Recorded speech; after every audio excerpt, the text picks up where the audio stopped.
In the hidden depths of the Eiffel forest, young soldiers huddle around small, shielded fires, writing their final letters home. A heavy, nervous quiet blankets the woods as they wait in the freezing darkness for a storm they barely understand. Listen to the wind as it moves through the high branches of the ancient pines. It is a slow, mournful sound, a soft breathing that sweeps across the snow-laden canopy. Down below, on the forest floor, the world is wrapped in a profound and icy stillness. The snow is falling, softly, gently, in large white flakes that drift through the darkness like pale feathers. They settle on the needles, on the frozen earth, and on the shoulders of the boys who sit waiting in the shadows. It is the dead of winter, and the cold is a living thing.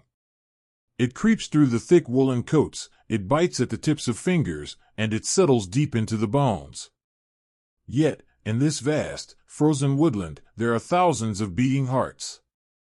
They are hidden away, tucked beneath the low-hanging branches, swallowed by the immense, quiet dark. If you were to walk through these woods tonight, stepping softly over the deep drifts, you would see them. Small, flickering pools of orange light scattered among the trees. These are the hidden fires. They are kept small, deliberately smothered and shielded by the bodies of the men who sit around them, so that not a single spark might rise above the treetops and betray their position to the sky. Around one of these tiny, struggling embers sits a circle of young men. They are boys, really. Some have only just seen their 18th year. Their faces are smudged with soot and exhaustion, their cheeks hollowed by days of marching and meager rations. But in the soft, wavering glow of the firelight, they do not look like soldiers. They look like sons. They look like brothers. They look like children who have wandered too far from home and are simply waiting for the morning to come. There is no talk of strategy here. There are no maps unfurled in the snow, no grand speeches about empires or destinations. The distant river, the Meuse, is only a rumor, a ghost story whispered in the dark. Tonight, their world is very small. It extends only as far as the warmth of the fire and the shoulder of the friend sitting beside them. Watch the boy on the left. He has taken off his heavy gloves, tucking them beneath his arms to keep them warm. In his stiff, freezing hands, he holds a small, crumpled piece of paper. It is a letter from home, worn soft at the edges from being folded and unfolded 100 times. He tilts the paper toward the dim light, reading words he already knows by heart. He traces the handwriting of his mother with a dirt-stained thumb. In his mind, he is no longer in this freezing forest. He is sitting in a warm kitchen. He can smell the wood smoke of a familiar hearth, the sweet, heavy scent of baking bread, and the damp wool of coats hung by the door. He closes his eyes, letting the memory wrap around him like a blanket. For a fleeting, quiet moment, he is safe. Next to him, another young man is writing. He uses his knees as a desk, a stub of a pencil held awkwardly in his numbed fingers. He breathes onto his hands, a small cloud of white vapor rising into the night air, trying to coax enough warmth into his joints to form the letters. He does not write about the cold, or the fear, or the massive steel machines that sit silently in the darkness behind them. He writes to his younger sister. He asks if the ice on the pond behind their house is thick enough for skating yet. He promises to teach her how to carve wooden figures when he returns. He pours all his love, all his longing, into simple, quiet questions about a life that feels a million miles away. He folds the paper carefully, creating a sharp crease, and tucks it deep inside his tunic, right against his chest. It is a fragile piece of hope, a tether connecting his heart to a world that makes sense. The silence of the forest is heavy, but it is not completely empty. It is woven with small, human sounds. The soft scuff of a boot against the frozen earth. The quiet snapping of a dry twig being fed to the flames. The muffled, rhythmic coughing of a boy who has been out in the damp for too long. And above it all, the gentle, rhythmic hum of hushed voices. They speak in whispers, as if afraid to wake the woods. They share the things that only the dark can pull from a man. They talk of the girls they left behind, describing the color of their eyes and the sound of their laughter. They talk of the meals they will eat when this is all over, savoring the imaginary taste of roasted potatoes and thick gravy. And sometimes they speak of the fear. It is not a panic, but a slow, quiet dread that settles in the stomach. A fear of the unknown. A fear of what the dawn will bring when the waiting is finally over. There is a profound gentleness in the way they treat one another tonight. A piece of hard, stale bread is carefully broken in two, the larger half handed quietly to the younger boy without a word. A canteen is passed around the circle, each man taking only a small, measured sip, leaving enough for the rest. When one boy shivers uncontrollably, another shifts closer, wrapping his own blanket around them both, offering the simple, profound comfort of shared body heat. In this freezing, lonely dark, they are all each other has. Behind them, shrouded under thick blankets of cut pine branches, sit the massive machines of their division. The tanks are silent giants, cold and lifeless, their steel hulls slick with frost. They look like strange, forgotten monuments hidden deep in the ancient woods. The men lean against the tracks, finding shelter from the wind against the immovable iron. The juxtaposition is stark, the cold, unfeeling steel, and the soft, fragile flesh of the boys who rest against it. The machines feel nothing. They do not shiver. They do not remember the scent of home. They simply wait. As the night deepens, the cold seems to press harder against the forest floor.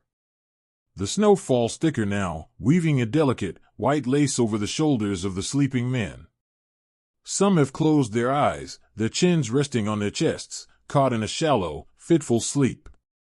They dream of summer fields, of golden sunlight on tall grass, of open windows and gentle breezes.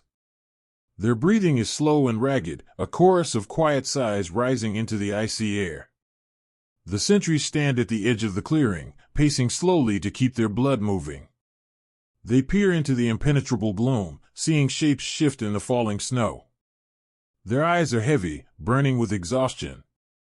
They rub their faces, trying to stay alert, but the rhythmic, silent descent of the snow is hypnotizing. It covers the tracks of the vehicles, it buries the fallen branches, and it softens the hard edges of the world. It is a beautiful, terrible blanket, slowly erasing the evidence that an army is hiding within the trees. Look up into the canopy. The branches are heavy, bowing under the weight of the winter sky. There are no stars tonight. The heavens are hidden behind a thick, unbroken roof of slate-gray clouds. It is a suffocating sky, trapping the cold beneath it, locking the men inside this frozen cage. Yet, there is a strange comfort in the enclosure. The thick clouds mean no airplanes will come. For tonight, at least, they are safe from the terror that falls from above. The forest is a sanctuary, a quiet bubble of isolation where the rest of the war simply does not exist. A young medic sits slightly apart from the others. He is meticulously organizing his small canvas bag by the dim light of a dying ember. His fingers touch the rolls of white bandages, the small vials of morphine, the scissors. He arranges them with a slow, deliberate care, tracing the edges of the canvas. He is a gentle soul, a boy who once studied music and played the violin with long, elegant fingers. Now, those hands are chapped and scarred. He looks at the sleeping faces of the boys around him. He knows their names. He knows who has a sweetheart waiting in Munich, who is an only son, who lies awake at night missing his dog. A heavy, quiet sorrow washes over him. He prays, silently, that he will not have to open his canvas bag tomorrow. He prays that the snow will keep falling, that the morning will never come, that they can all stay here, frozen in this quiet moment, forever. But time in the forest does not stop. It only slows down. The fires begin to burn low, the bright orange fading to a dull, glowing red. The shadows stretch longer, creeping closer to the huddled men. The wind picks up, a low moan that rattles the bare branches of the deciduous trees mixed among the pines. The chill bites deeper, a physical ache that settles into the joints. The men draw their knees tighter to their chests. They pull their collars up over their ears, burying their faces in the rough, damp wool of their coats. They are seeking the smallest, most private pockets of warmth. In this vast, uncaring wilderness, warmth is the greatest treasure. It is hoarded, shared, and desperately clung to. Somewhere in the distance, an owl calls out. It is a lonely, haunting sound that echoes through the endless corridors of trees. The sound hangs in the air, a melancholic note that perfectly captures the mood of the gathering shadow. The boys shift in their sleep, murmuring quietly, lost in their dreams. They are suspended in a fragile in-between. Behind them is a childhood that has been abruptly stolen, replaced by a world of mud and gray uniforms. Ahead of them is an order they do not yet know, a journey through the snow toward a river they may never see. But right now, in this single, suspended hour of the deep night, there is only the forest. There is only the snow falling on their shoulders. There is only the quiet rise and fall of their breath. There is only the memory of home, tucked safely into the breast pocket of a freezing coat. Let the darkness hold them a little longer. Let the wind sing them a quiet lullaby through the pines. Let the forest wrap them in its ancient, icy embrace, sheltering them from the storm that is gathering just beyond the tree line. They are just boys in the snow, waiting in the gathering shadow, finding peace in the profound and beautiful stillness of the winter night. In the deepest, quietest hour of the night, a single, silver breath rises like a ghost against the frozen bark of the pines. The fires have long since burned away to nothing but fragile, gray ash, swept into the dark by a wind that has no beginning and no end. The Eiffel forest is entirely swallowed by the night now.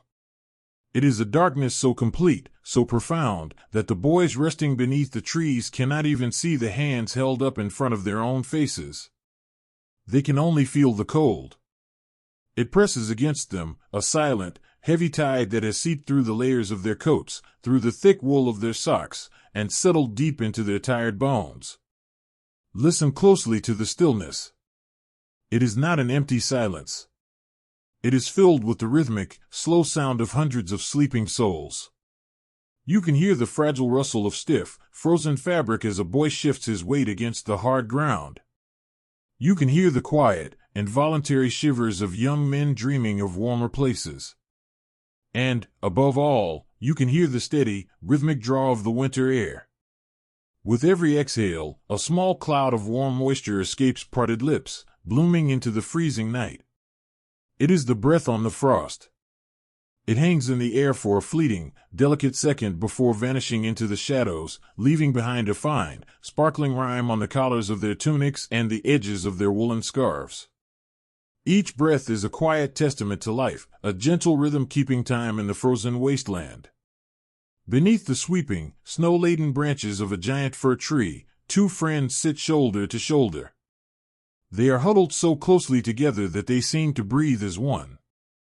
They grew up in the same small village, chasing each other through cobblestone streets that now feel like a half-remembered dream. Tonight, they share a single, threadbare blanket, pulled tight across their shoulders, anchoring them to one another in the vast, uncaring dark. Neither of them is asleep. Their eyes are open, staring out into the blackness, listening to the lonely moan of the wind as it sweeps through the upper canopy. They do not speak of the dawn that is creeping ever closer. They do not speak of the orders they have been given, or the long, treacherous road that lies ahead toward a river they have only ever seen on folded paper maps. That world, the world of the morning, is too heavy to carry right now. Instead, they whisper. Their voices are so soft they barely disturb the snowflakes falling around them. One boy leans his head back against the rough bark of the tree, his eyes searching the invisible canopy above. He whispers about his mother's kitchen. He describes the way the windows would fog up on Sunday mornings when she was boiling water for tea. He talks about the scent of yeast and warm butter, and how, if he closes his eyes tightly enough, he can almost smell it hiding beneath the sharp, metallic tang of the pine needles. His friend listens, nodding slowly in the dark, a small, sad smile touching the corners of his mouth. He softly replies with a memory of his own. He speaks of the frozen pond behind his family's farm, of the sharp, scraping sound of iron skates cutting through the ice, and the way the winter sun used to set the horizon on fire just before dinner. They trade these memories like precious coins, passing them back and forth to buy a little warmth in the freezing night. In this quiet exchange, there are no soldiers. There is no war. There are only two boys holding onto the fragile pieces of the lives they left behind, using them as a shield against the biting cold. A few yards away, another young man is leaning against the massive, unyielding tracks of a dormant tank. The steel is painfully cold, coated in a thick layer of white frost, but to him, it is a sturdy wall against the relentless wind. He reaches deep into the inner pocket of his coat, his numb fingers fumbling against the heavy wool, until he finds what he is looking for. A single, slightly crushed cigarette, saved for just this moment. He places it between his dry lips. Beside him, an older soldier, a man of perhaps 24, who seems ancient in the eyes of the younger boys, strikes a match. He cups his thick, scarred hands around the tiny flame, shielding it with his own body so that its light cannot escape into the forest. The younger boy leans in. For a brief, beautiful second, their faces are illuminated in the warm, golden glow. You can see the exhaustion carved into the soft lines of their cheeks, the dark shadows pooling beneath their eyes. But you also see a profound, quiet gratitude. The match is blown out, plunging them back into the abyss. The tip of the cigarette becomes a tiny, solitary star in the dark, glowing dull red with every measured, savoring pull. They pass it back and forth without a word, an offering of deep communion. The smoke mingles with their freezing breath, rising slowly through the branches, carrying their silent prayers up into the heavy, snow-filled sky.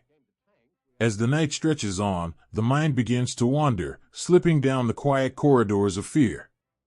It is a private, lonely fear. It does not look like panic. It looks like staring too long into the darkness. It looks like a boy wrapping his arms tightly around his knees, trying to make himself as small as possible. It is the quiet wonder of what tomorrow will ask of them, and whether they will have the strength to give it. But in this forest, no one carries their fear entirely alone. When a young soldier down the line begins to tremble, his shoulders shaking in a silent, desperate rhythm, the man next to him reaches out in the dark. He does not say a word to comfort him, for words are often hollow in the face of the unknown. Instead, he simply rests a heavy, gloved hand on the boy's trembling shoulder. He leaves it there, a steady, grounding weight in a world that feels as though it is spinning out of control. It is a small gesture, almost invisible, but in the depths of the frozen woods, it is everything. It says, "I am here. You are not alone. We will wait for the morning together." The snow continues to fall, a gentle, hypnotic cascade of white that covers the earth in a flawless, pristine blanket. It gathers on the shoulders of the sleeping men, turning them into pale, motionless statues scattered across the forest floor. It dusts the long barrels of the silent machinery, softening the cruel edges of the steel, making the weapons of war look entirely harmless, like forgotten toys left out in a winter garden. There is a profound beauty in this isolation. The world outside the Eiffel Forest has ceased to exist. There are no cities, no generals, no loud voices commanding them to move. There is only the wind, the snow, and the quiet camaraderie of boys who have become brothers simply because they have no one else. One soldier lies flat on his back, staring up into the dark. He is listening to the ticking of a pocket watch tucked securely inside his tunic, right over his heart. It belonged to his father and his grandfather before him. In the vast, sweeping silence of the snowstorm, that tiny, mechanical heartbeat is the loudest sound in the world. It ticks away the seconds of the night, steady and unrelenting. He places a hand over his chest, feeling the vibration of the watch against his own beating heart. He wonders if the people sleeping safely in their beds back home can hear it, too. He wonders if the world will remember the boys who sat in the snow and waited for the dawn. But as the night begins to wane, a strange peace settles over the camp. The anxiety of the early evening burns itself out, replaced by a deep, numbing exhaustion that even the cold cannot entirely fight off. The whispered conversations slowly fade into a heavy, communal silence. The memories of warm kitchens and frozen ponds are folded neatly away, tucked back into the safe corners of their minds. They close their eyes. They let their chins rest against their chests. They surrender to the quiet. The wind gently rustles the pine needles, shaking loose small avalanches of snow that fall softly onto the sleeping forms below. It is nature's way of tucking them in, covering them in a blanket of absolute white. The forest stands as a silent guardian around them, ancient and indifferent, yet somehow fiercely protective of the fragile lives resting at its roots. The morning is coming. Soon, the spell of the night will be broken. The engines will roar to life, shattering the stillness, and the long, weary march to the west will begin. They will leave this sanctuary of darkness and step out into a world of blinding white and deafening noise. But not yet. Right now, time is holding its breath. The night is still theirs. The forest is a quiet haven, a cathedral of pine and snow where they can simply be human for a few hours more. Breathe in the sharp, icy air. Feel the stillness settle into your own bones. Watch the tiny clouds of silver mist rise from the sleeping boys, drifting up toward a sky they cannot see. They are resting. They are dreaming. They are finding whatever warmth they can in the space between a heartbeat and a memory. Leave them to their quiet slumber. Let the snow fall softly around them, masking their fears and covering their tracks. Rest now, beneath the heavy branches. Sleep in the gentle cradle of the winter night. Tomorrow is still a dream away. When the dawn finally arrived, it did not bring the sun, but a heavy, pale mist that swallowed the forest whole. It was a fog so dense, so absolutely white and blinding, that the world simply ceased to exist beyond the reach of a single outstretched hand. It rolled through the ancient pines in slow, thick waves, a ghostly tide that erased the trees, buried the paths, and muffled the quiet breath of the waiting woods. To open your eyes on this morning was to wake inside a cloud, wrapped in a cold, damp embrace that clung to eyelashes and settled like dew on the rough wool of heavy coats. Beneath this smothering blanket of white, the young boys in the snow began to stir. They woke slowly, reluctantly, pulling themselves up from the frozen earth with stiff, aching joints. They brushed the night snowfall from each other's shoulders in complete silence, their movements sluggish and dreamlike. There was no morning light to greet them, only a pale, pearlescent glow that seemed to emanate from the fog itself, casting no shadows and offering no warmth. With trembling fingers, they gathered their few precious belongings. The letters from home, written in the dark the night before, were folded carefully one last time and tucked deep into inner pockets, pressed safely against beating hearts. They shared the last crumbs of frozen bread, passing small, battered tins between them. No one spoke. The fog was too intimate, too fragile a thing to break with words. It felt as though even a whisper might carry for miles, or shatter the delicate, icy spell that held the forest in its grip. But the silence could not last forever. It began not with a sharp crack or a sudden cry, but with a deep, low vibration that seemed to rise from the very soil beneath their boots. It was a slow, rolling rumble, a heavy, mechanical heartbeat that stirred the earth and vibrated in the chests of the boys standing in the snow. Deep in the mist, the slumbering giants were waking. The steel engines coughed, sputtering against the biting cold, before settling into a steady, deafening hum.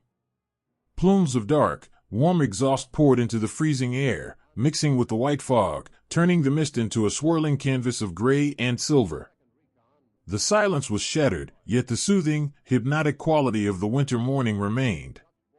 The roar of the engines became a constant, droning lullaby, a heavy blanket of sound that wrapped around the soldiers as they finally began to move forward.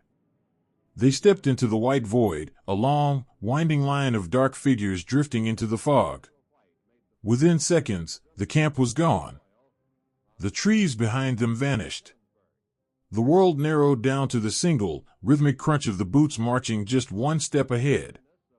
It was profoundly disorienting. There was no sky, no horizon, no earth, only a beautiful, terrifying expanse of pale mist. They were walking into a dream, placing one foot in front of the other, blindly trusting the ghost in front of them to lead the way. To keep from slipping away into the fog, they stayed close. A young boy reached out, resting his heavy, gloved hand lightly on the shoulder of his friend marching ahead of him. It was a fragile tether, a physical connection that said, "I am here.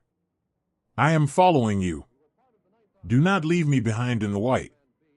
They marched like this for hours, a slow, swaying chain of exhausted youth, their heads bowed against the damp chill, their minds wandering far away from the frozen woods. As they moved deeper into the mist, the fog began to play tricks on their tired eyes. The shapes of broken trees looked like men standing tall in the snow. The swirling currents of the mist seemed to breathe and dance, turning the quiet forest into a theater of phantoms. And out there, hidden in the exact same fog, waiting in the exact same cold, were other boys. On the other side of the invisible line, huddled in shallow, frozen scrapes in the earth, young American soldiers sat shivering under thin, ice-caked blankets. They, too, were blind in the mist. They, too, had woken up with frost on their eyelashes and fear resting heavy in their stomachs. They sat in the profound white nothingness, listening to the deep, rumbling vibration growing louder through the earth. They did not know what was coming out of the fog. They only knew they were cold, they were exhausted, and they were so very far from their mother's kitchens. When the two sides finally met in the blinding mist, it was not with the grand, sweeping clash of armies, but with quiet, confused encounters of lost children. Imagine a young German soldier, his helmet heavy on his brow, his breath rising in ragged plumes. He has stumbled a few yards away from his column, disoriented by the shifting fog. He pushes through a thicket of snow-laden branches, stepping into a small, silent clearing. And there, no more than 10 feet away, sits an American boy. The American has his knees pulled tightly to his chest, trying to stay warm. He looks up, his eyes wide, his face smudged with dirt and pale with the biting frost. For a long, suspended second, time entirely stops. The roaring of the engines fades into the background. The war simply melts away into the mist.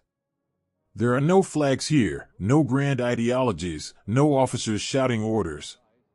There are only two boys, both 18 years old, both freezing, both entirely terrified. The German boy stops. His hands are numb, his rifle hanging loosely by his side, too heavy to lift. He looks into the eyes of the boy sitting in the snow. He sees the exact same exhaustion that he feels in his own bones. He sees the dark circles under the eyes, the chapped lips, the trembling shoulders. In that brief, silent exchange, they do not see an enemy. They see a mirror. They see a brother in suffering, caught in the exact same cruel, icy trap. Neither of them moves. Neither of them cries out. The American boy slowly blinks, a single snowflake catching on his dark eyelashes. The German boy gives a small, almost imperceptible nod, a quiet acknowledgement of their shared humanity, a silent promise made in the deep woods. Then, a soft breeze rolls through the clearing. The fog swirls, thickening, rising like a curtain of white silk between them. The face of the American boy slowly blurs, fading into a gray silhouette, and then, he is gone. Swallowed back into the mist. The German boy stands alone once more in the quiet clearing. He takes a deep, trembling breath, turns his back, and walks slowly toward the rumble of his own advancing line. No shots are fired. No blood is spilled onto the perfect white snow. Just a secret, merciful moment of grace, hidden forever in the fog.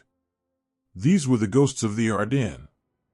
Young men wandering blindly through a frozen dream, passing within feet of one another, separated by an impenetrable wall of mist.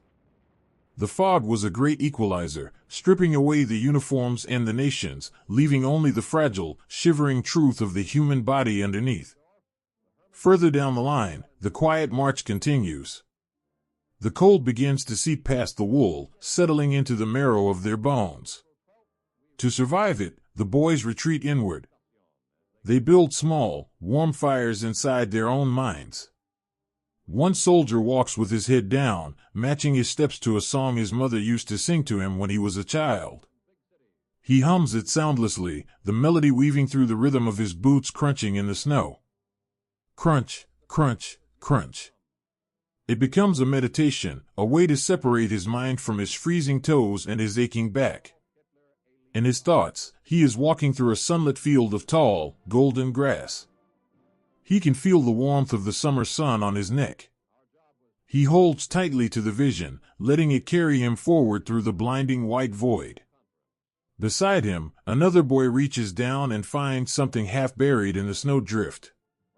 It is a dropped woolen glove, olive green, left behind by someone who had been retreating through this exact spot only moments before. He picks it up.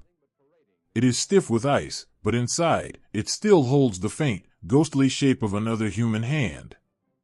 He brushes the snow from it gently, looking at the frayed stitching near the thumb. He wonders who it belonged to. He wonders if the boy who lost it is walking through the fog with one bare hand right now, suffering the same biting wind. He carefully places the glove on the branch of a nearby pine tree, a tiny monument of kindness left in the wilderness, hoping its owner might somehow find it again. The rumble of the heavy machines rolls on, a deep, continuous wave of sound that vibrates through the mist. The great steel tracks chew up the pristine snow, leaving deep, dark scars in the earth. But the fog is merciful. Almost as soon as the machines pass, the gentle, falling snow begins to fill the tracks, softening the edges, slowly erasing the evidence of their passage. The forest is constantly trying to heal itself, trying to cover the wounds of the world with a pure, white bandage. As the hours blur together, the exhaustion becomes profound. It is a heavy, warm weight that presses down on the eyelids. The desire to simply sit down in the soft snow, to close their eyes and let the fog wrap them up like a blanket, is almost overwhelming. The cold whispers to them, a sweet, seductive promise of rest. Just for a moment, it says. Just close your eyes for a moment. But the hand on the shoulder tightens. The friend walking behind gives a gentle, encouraging push. Keep moving. Stay awake. Walk with me. They lean on each other, a slow, swaying dance of survival in the mist. They share the weight of the journey, pulling each other forward when the cold threatens to win. There is a strange, haunting beauty to this terrible morning. Stripped of their sight, the boys rely on the nearness of their companions. They hear the ragged breathing of the man next to them, the clinking of a metal canteen against a frozen hip, the soft, rhythmic rustle of wool. They are a single, breathing entity, a collective spirit moving blindly through the dark. The Meuse is still so far away, a mythical river flowing somewhere beyond the wall of white. But today, they are not thinking of destinations. They are thinking only of the next step. They are thinking of the letters resting against their hearts, the faces of the girls they love, the warm kitchens waiting at the end of the world. Let the fog hold them for now. Let it hide their tears, mask their fears, and blur the hard lines of the journey ahead.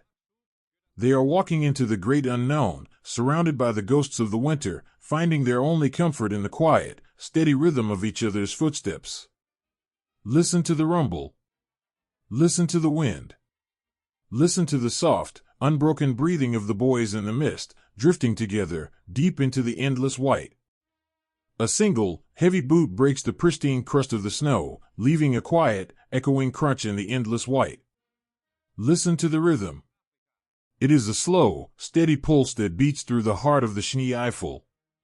A seemingly infinite line of dark figures, winding their way through a landscape that has been entirely swallowed by winter. The world here has lost all its color. There is only the pale, blinding white of the deep drifts, the dark, charcoal gray of the frozen pine trunks, and the soft, exhausted shadows of the men who walk beneath them. They are moving through an ocean of snow.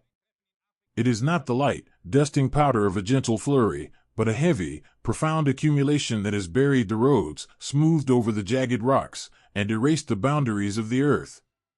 With every step, the boys must lift their heavy, leather boots high, pulling them free from the suction of the drifts, only to plunge them back into the icy depths a few inches forward. It is a grueling, silent dance with gravity. Their coats, thick with damp wool and melting frost, hang from their shoulders like lead weights. The straps of their webbing dig into tired muscles.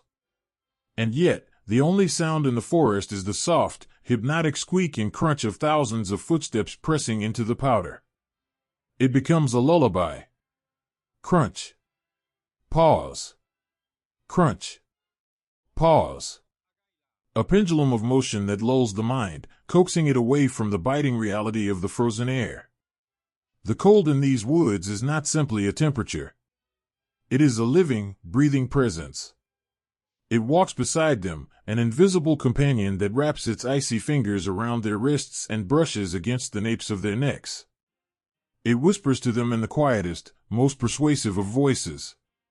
It tells them how heavy their eyelids are. It points out how soft, how very soft, the snow banks look alongside the trail.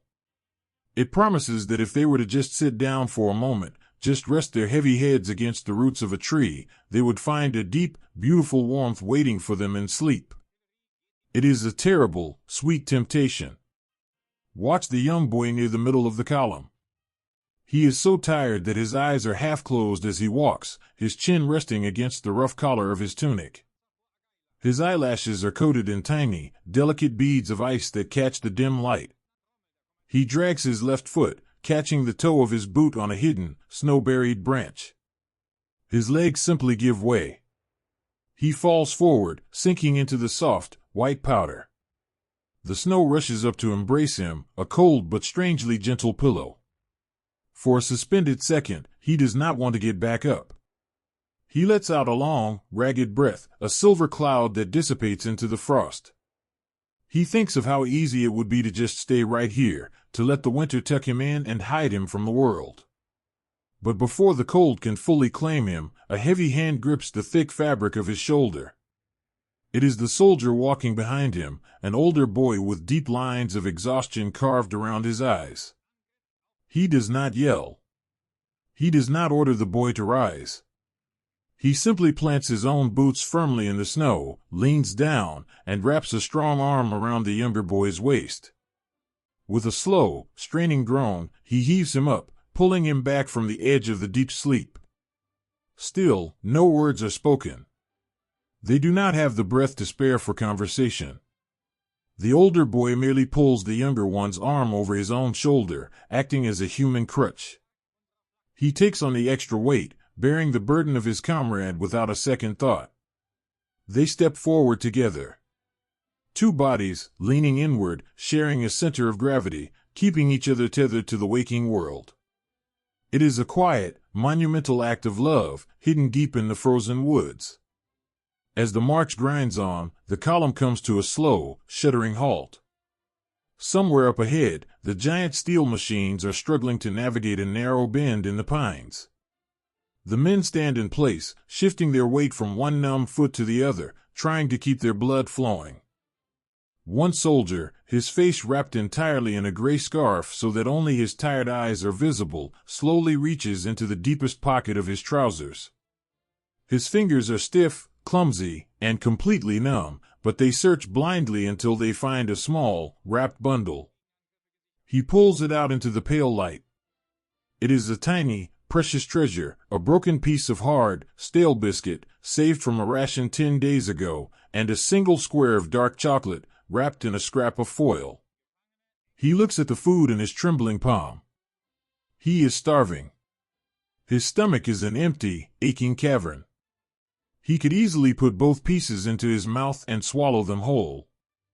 Instead, he turns to the man standing next to him. A boy he only met 3 weeks ago, but who now feels closer to him than a brother. He carefully breaks the hard biscuit in half. He snaps the small square of chocolate down the middle. He holds out his gloved hand, offering the meager crumbs to his friend. The friend looks down at the offering. His eyes soften, welling up with a sudden, quiet emotion that threatens to freeze on his cheeks. He takes the small pieces with trembling fingers, nodding his head in a silent, profound thank you. They eat slowly.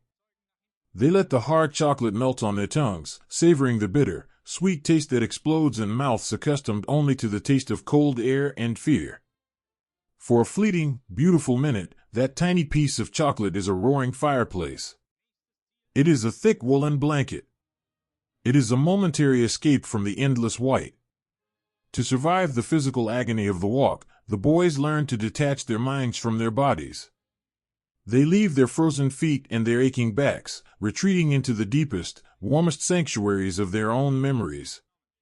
One boy marches with his eyes fixed on the horizon, but he does not see the snow.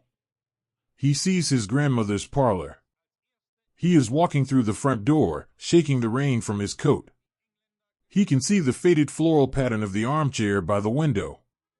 He can hear the rhythmic, comforting tick-tock of the old grandfather clock in the hallway. He smells the rich, earthy scent of drying herbs hanging from the ceiling beams, and the sweet aroma of apples baking in the hearth. He holds onto this vision with desperate strength. He builds the walls of that room around himself, step by step, creating an invisible fortress that the winter cannot penetrate. Another soldier walks with his hand tucked tightly inside his tunic, resting against a folded letter in his breast pocket. He cannot read it in the dark, and he does not need to. He knows every loop of the ink, every crease of the paper. It is from his sweetheart. He runs his numb thumb over the fabric of his coat, feeling the slight bulge of the paper underneath. Just knowing it is there, knowing that her hands touched that paper, that she folded it and wrote his name on the envelope, radiates a phantom heat against his chest. It is a paper shield against the frost. Beside the marching men, the dark silhouettes of the panzers crawl along the narrow trails. They are massive, indifferent beasts of iron, their tracks chewing up the snow and spitting out dark chunks of frozen earth. Their steel hulls are painfully cold to the touch, coated in a thick, white rime. But there is a strange, symbiotic tenderness between the men and the machines. The soldiers walk as close to the exhaust pipes as they safely can, closing their eyes as the foul-smelling, heated air washes over their freezing faces. It smells of diesel and burning oil, but in the WWII, it is the perfume of survival. When the machines pause, the men lean their backs against the steel, using the massive husks as windbreaks, huddling in the small pockets of stillness created by the armor. The tanks provide the shelter, and the boys provide the soul. Look up into the branches of the ancient pines. Sitting perfectly still on a frost-covered limb is a tiny, brown bird. Its feathers are puffed out against the chill, making it look like a small, round ornament left behind in the woods. It watches the long line of gray men marching below.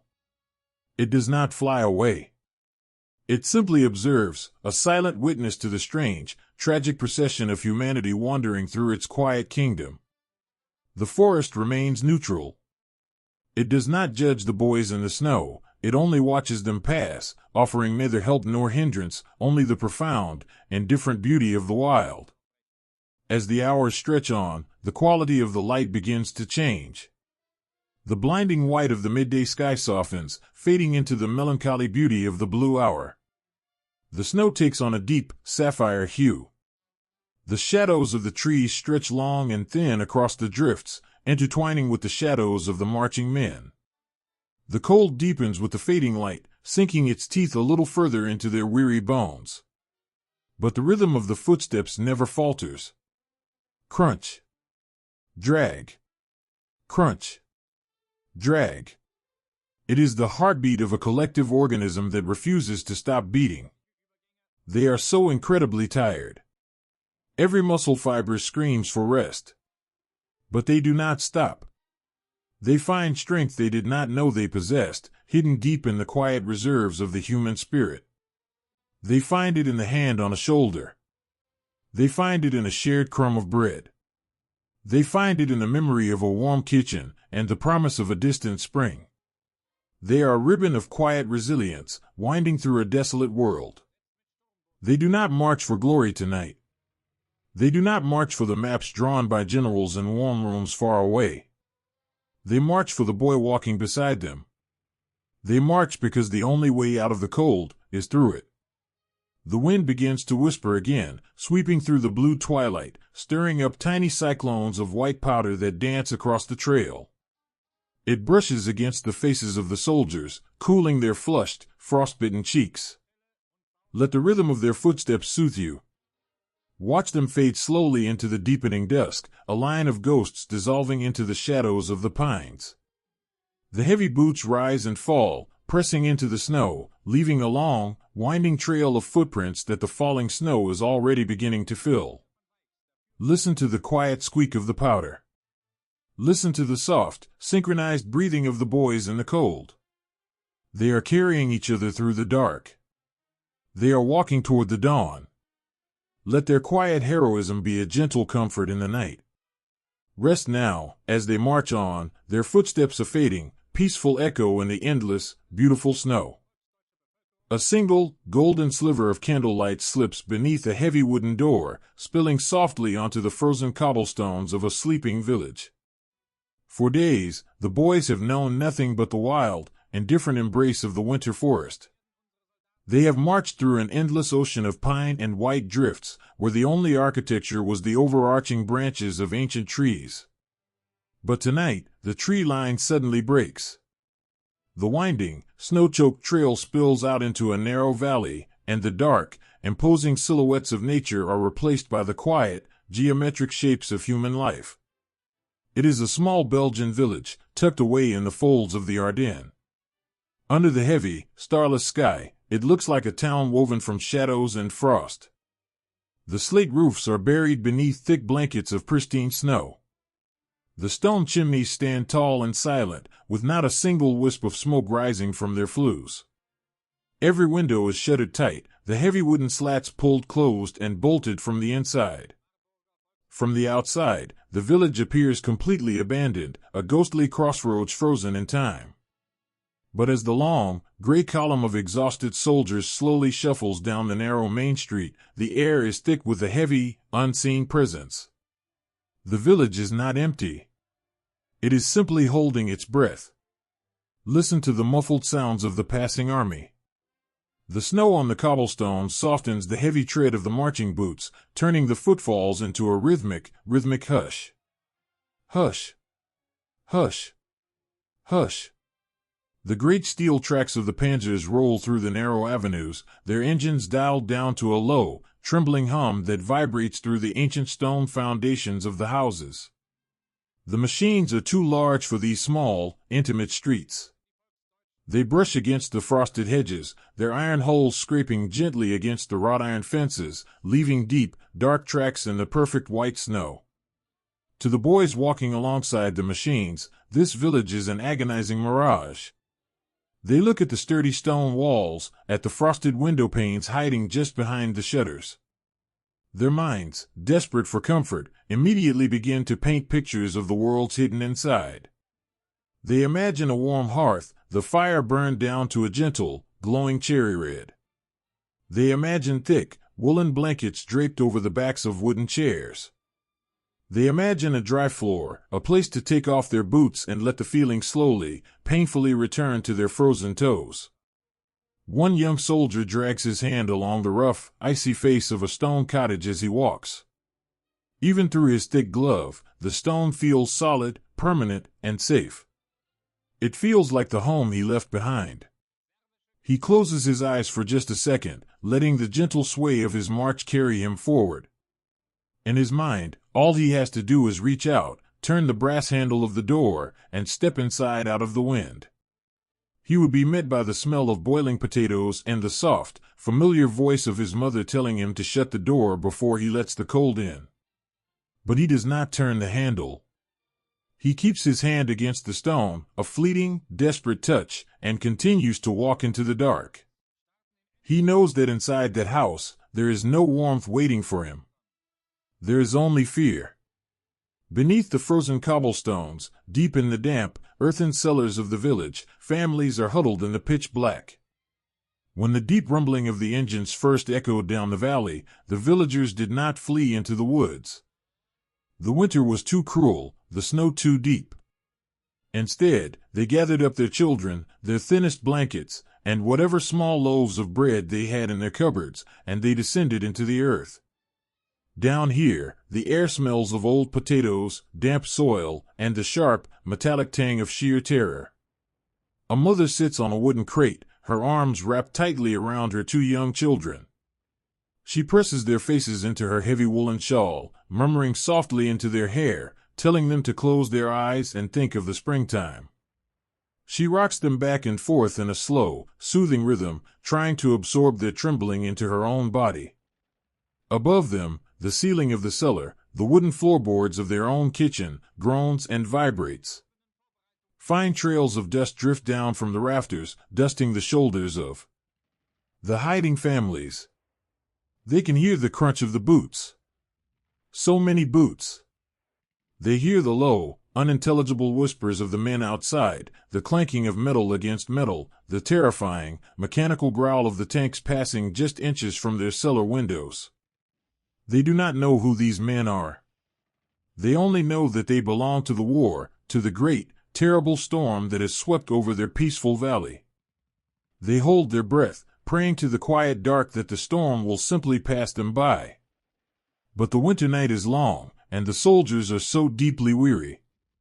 Further down the street, near the edge of the village square, a young German boy breaks away from the line. The biting wind has picked up, swirling the snow into his eyes, cutting through his scarf. He is shivering violently, his teeth chattering in a rhythm he cannot control. He just needs a moment out of the wind. Just 1 minute to breathe air that does not burn his lungs. He steps onto the small stone porch of a darkened house. He leans his shoulder against the heavy oak door, and to his surprise, the latch gives way. The door creaks open with a slow, agonizing whine that seems to echo across the entire valley. He steps inside, pulling the door shut behind him, plunging himself into absolute darkness. The sudden absence of the wind is a profound, beautiful relief. He leans back against the wood, sliding down until he is sitting on the floor of the hallway. He pulls his knees to his chest, closing his eyes, letting out a long, ragged sigh that hangs in the still air of the house.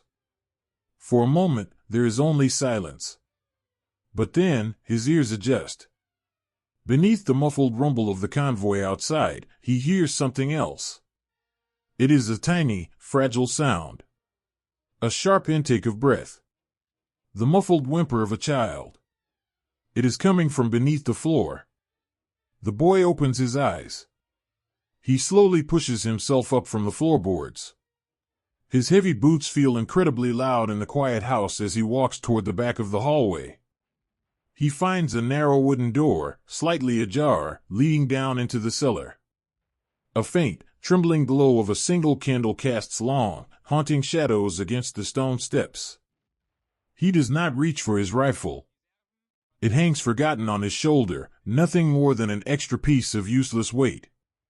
He slowly, carefully, descends the wooden stairs. As he reaches the bottom, the candlelight reveals a scene that makes his heart completely stop. Huddled in the far corner, pressed against the damp stones, is an old man, a woman, and a small girl clutching a ragged cloth doll. The woman's eyes are wide with a terror so absolute it seems to hollow out her face. She pulls the little girl entirely behind her back, placing her own fragile body between the child and the soldier in the gray coat. The old man raises a trembling, weathered hand, a silent, desperate plea for mercy. They look at him as if he is a ghost. A monster burst from the freezing fog. The young soldier stands frozen at the bottom of the stairs. He looks at the woman. He looks at the worn fabric of her dress, at the fierce, protective grip of her hands. In the dim, flickering light, the lines of her face soften. The uniform he wears, the army he marches with, the war that rages across the continent, all of it instantly dissolves. He does not see an enemy. He sees his own mother, sheltering his little sister in the basement of their home in Bremen during the air raids. He feels a sudden, overwhelming wave of profound sadness. A sorrow so deep it threatens to pull him under. He is so tired of the fear. He is so tired of being the monster in the dark. Slowly, deliberately, he reaches up with his numb, gloved hands. He unbuckles the chin strap of his heavy steel helmet and pulls it off his head. Beneath the terrifying silhouette of the soldier, the candlelight reveals the soft, soot-stained face of a boy. His blond hair is matted with sweat and melting snow. His cheeks are hollow, his eyes rimmed with the deep purple shadows of profound exhaustion. He looks at the frightened family, and his eyes fill with a quiet, pleading apology. "I am sorry," his eyes say. "I am so sorry we brought the winter into your home." He reaches deep into the oversized pocket of his coat. The mother tenses, pulling the child tighter. But he does not pull out a weapon. He pulls out a small, dented tin of rations. It contains half a loaf of dark, hard bread, his only food for the next 2 days. He takes 2 steps forward. The family shrinks back, holding their breath. He gently places the tin on the edge of a wooden barrel, right at the edge of the candlelight. He looks at the little girl peering around her mother's skirt. He offers her a small, fragile smile. It is a smile that belongs to a different world, a world of sunlit schoolyards and summer afternoons. He steps backward. He places his helmet back onto his head, letting the shadow fall over his eyes once more. He gives the old man a slow, respectful nod. Then, he turns, his heavy boots climbing the wooden stairs, the sound fading away as he walks back down the hall, opens the heavy oak door, and steps back out into the freezing wind. Down in the cellar, the silence rushes back in. The mother stares at the tin on the barrel, her chest heaving with quiet sobs of disbelief and relief. The little girl reaches out and touches the cold metal of the tin. In the darkest hour of the night, in the heart of a terrible war, a tiny spark of light has been left behind in the dark. Outside, the young soldier slips back into the moving column. He pulls his collar up against the biting chill, bowing his head against the driving snow. His stomach aches with a hollow hunger, but his heart feels strangely light. For a few brief minutes, he wasn't a soldier marching toward an impossible river. He was just a boy, sharing bread with his neighbors in the dark. The long, gray ribbon of the division continues to wind its way through the ghostly crossroads. House by house, cellar by cellar, these silent encounters unfold. A lowered gaze. A bucket of water drawn from a well and left on a porch. A quiet, unspoken truce between the weary travelers and the hidden families. The war will wait for the morning. Tonight, there is only the snow falling on the slate roofs, the quiet breathing of the sleeping houses, and the gentle, hidden mercy of the human heart, blooming like a fragile winter flower in the deepest frost. Let the village slip back into the shadows. Let the snow cover the tracks on the cobblestones, erasing the memory of the heavy boots. The column marches on, leaving the hidden cellars and the beating hearts behind, carrying the quiet grace of the ghostly crossroads deep into the winter night. A single, black ribbon of water cuts through the endless white, rushing with the cold, heavy memory of the winter mountains. Through the long, winding hours of the night, the world has been nothing but a frozen ocean of static pine and silent snow. But now, a new sound weaves its way through the quiet breathing of the forest.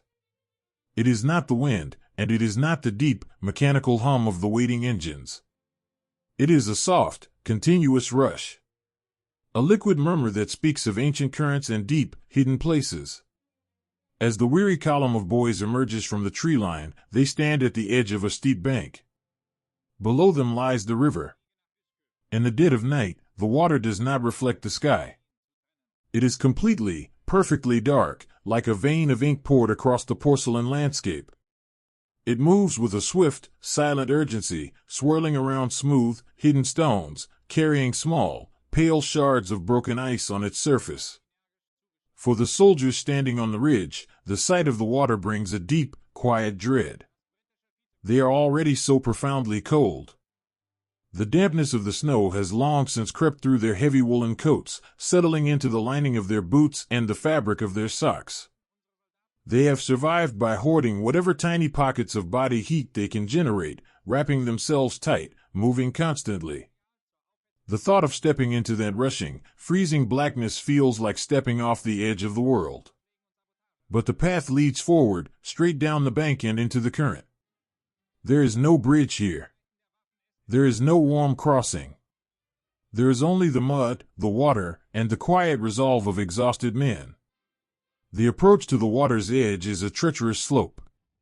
The pristine snow that once blanketed the banks has been churned into a deep, freezing mire by the treads of the great machines that went before them.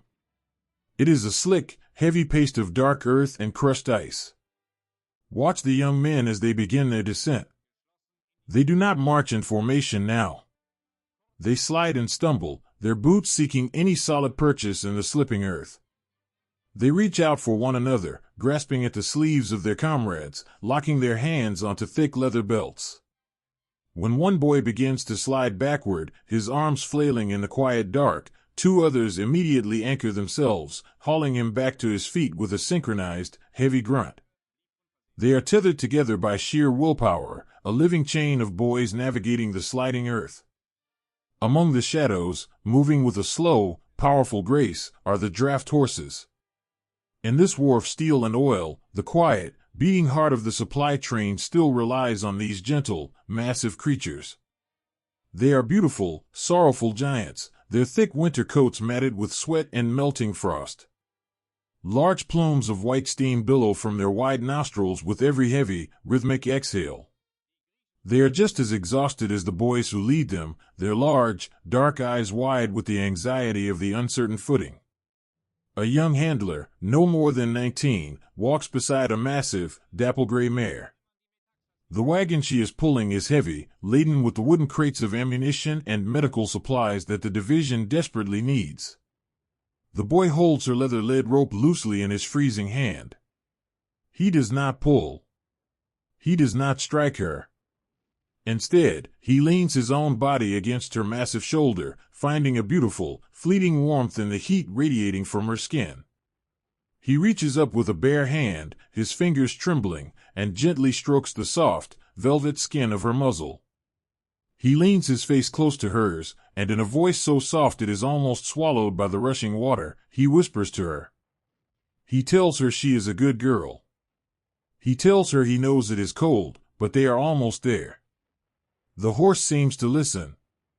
She lowers her massive head, letting out a long, fluttering breath that warms the boy's frostbitten cheek. In this dark, uncaring wilderness, their bond is a profound and tender thing. They are two souls, human and animal, asking each other for the courage to step into the dark. The first boots break the surface of the river. The shock of the water is immediate and terrifying. It is a cold so absolute, so sharp, that it feels like a physical blow. It bites through the leather, through the wool, instantly turning the fabric into a heavy, icy vice around their ankles, and then their calves, and then their knees. The boys gasp, sharp, ragged intakes of air, as the current pushes against their tired legs. They wade deeper, the water rising to their thighs. The riverbed is uneven, covered in smooth, slick stones that offer no grip. To cross is a slow, agonizing meditation in balance and endurance. They link their arms tightly together, walking 4 or 5 abreast. If a man were to cross alone, the swift current would surely sweep his exhausted legs out from under him. But together, they form a human breakwater. Feel the strain in their shoulders. Feel the burning ache in their thighs as they push against the heavy, rushing water. A boy in the center of the line suddenly loses his footing. His boot slips on a mossy stone, and he pitches forward into the blackness.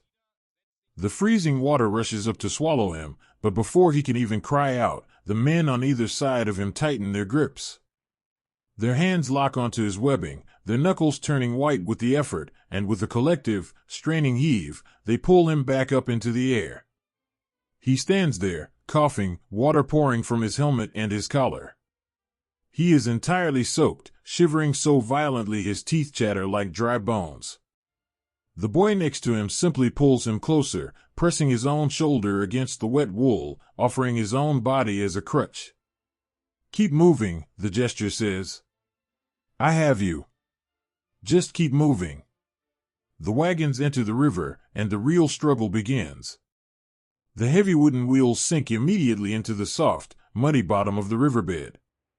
The dapple-gray mare strains against her harness, her hooves splashing frantically in the dark water, trying to find a solid hold. But the wagon is stuck, the mud acting like a heavy, suctioning hand, refusing to let go. The young handler does not panic. He wades chest-deep into the freezing water, moving to the horse's head, placing his hands firmly on either side of her face.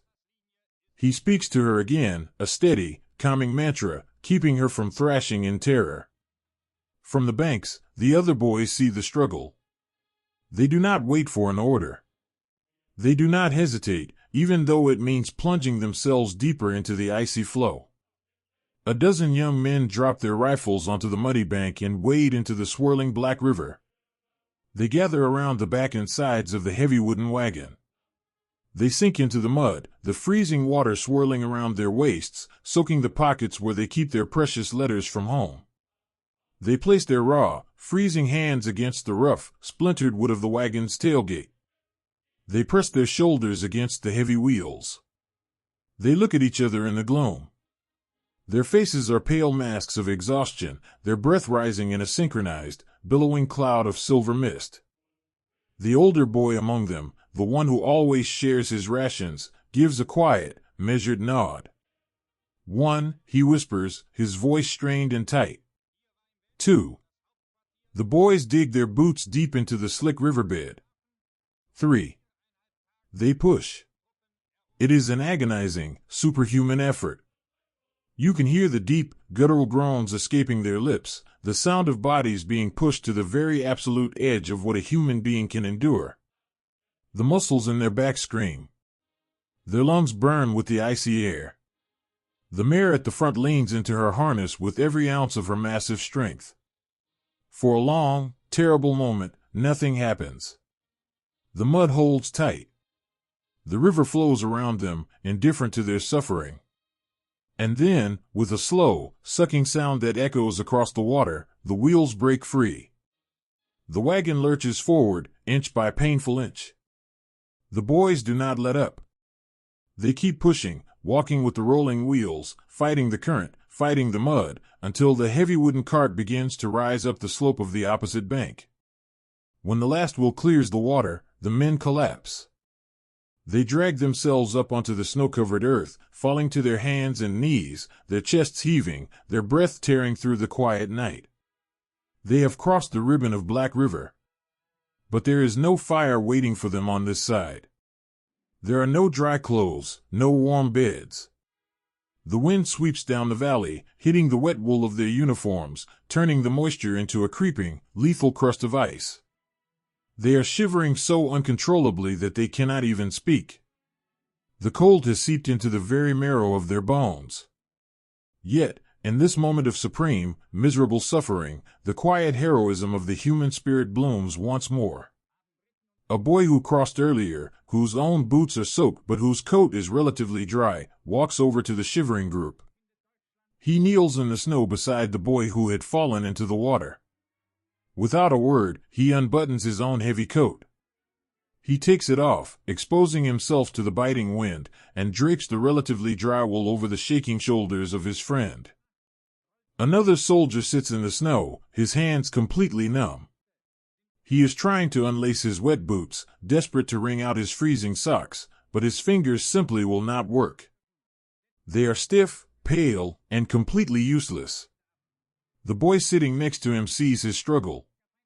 He leans over, his own hand shaking, and gently pushes his friend's hands away. Slowly, carefully, he unties the wet leather laces for him. He helps him pull the sodden boots from his feet. He then reaches into his own pack and pulls out a single, dry pair of knitted woolen socks. They are a treasure beyond price, knitted by his own grandmother, saved for days for exactly this kind of emergency. He hands them over. The boy takes the dry socks, looking at them as if they were made of spun gold. He looks at his friend, his eyes swimming with a gratitude so profound it cannot be spoken. In the frozen, wet dark of the riverbank, that pair of dry socks is a miracle. It is an act of pure, selfless love. Slowly, the column gathers itself. The boys huddle together in tight clusters, stamping their feet, rubbing their arms, trying to force the blood back into their extremities. They wring the icy water from the hems of their coats, the drops falling like heavy tears onto the snow. The handler stands with his horse, rubbing her down with a rough piece of burlap, sharing his own exhausted breath to keep her warm. They look back at the river. It flows on, black and unbothered, a permanent scar across the white landscape.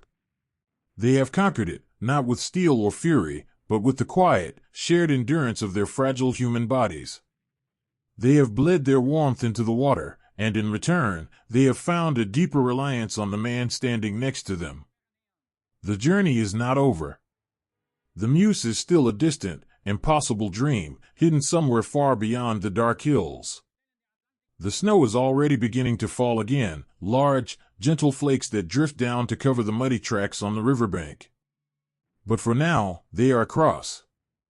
They have survived the water. Let the sound of the rushing river fade into the background. Let it become a soothing, distant hum, a lullaby left behind in the dark. Watch the boys as they turn away from the bank, leaning on one another, their wet coats freezing into stiff armor, their hearts beating a slow, resilient rhythm against the night. They step back into the snow, their footsteps heavy but moving forward. They are carrying the chill of the Black River with them, but they are also carrying the quiet, unbreakable warmth of their shared sacrifice. Rest now, as the column moves slowly into the trees. Listen to the gentle crunch of the boots, the soft snort of the tired horses, the rhythmic, surviving breath of the boys in the cold. The river is behind them. The long night continues, wrapped in the profound, protective silence of the falling snow. Deep within the ancient heart of the Ardennes, the shadows of the great pines stretch out like heavy, dark blankets, offering a quiet sanctuary from the freezing world. For days, the boys have been exposed to the vast, blinding emptiness of the snowfields and the biting winds of the open valleys. They have crossed the freezing rivers and marched through the ruined, ghostly crossroads. But as they step past the tree line and disappear into the dense, claustrophobic woods, the world instantly changes. The sky above them vanishes, swallowed completely by an interlocking roof of dark green needles and thick, frost-covered branches. It is a sudden, profound enclosure. The trees here do not stand apart. They are crowded closely together, their massive, rough-hewn trunks rising like the pillars of an immense, forgotten cathedral. They block out the wind. They block out the pale, gray light of the winter sky. They block out the war. Listen to the hush that falls over the marching column.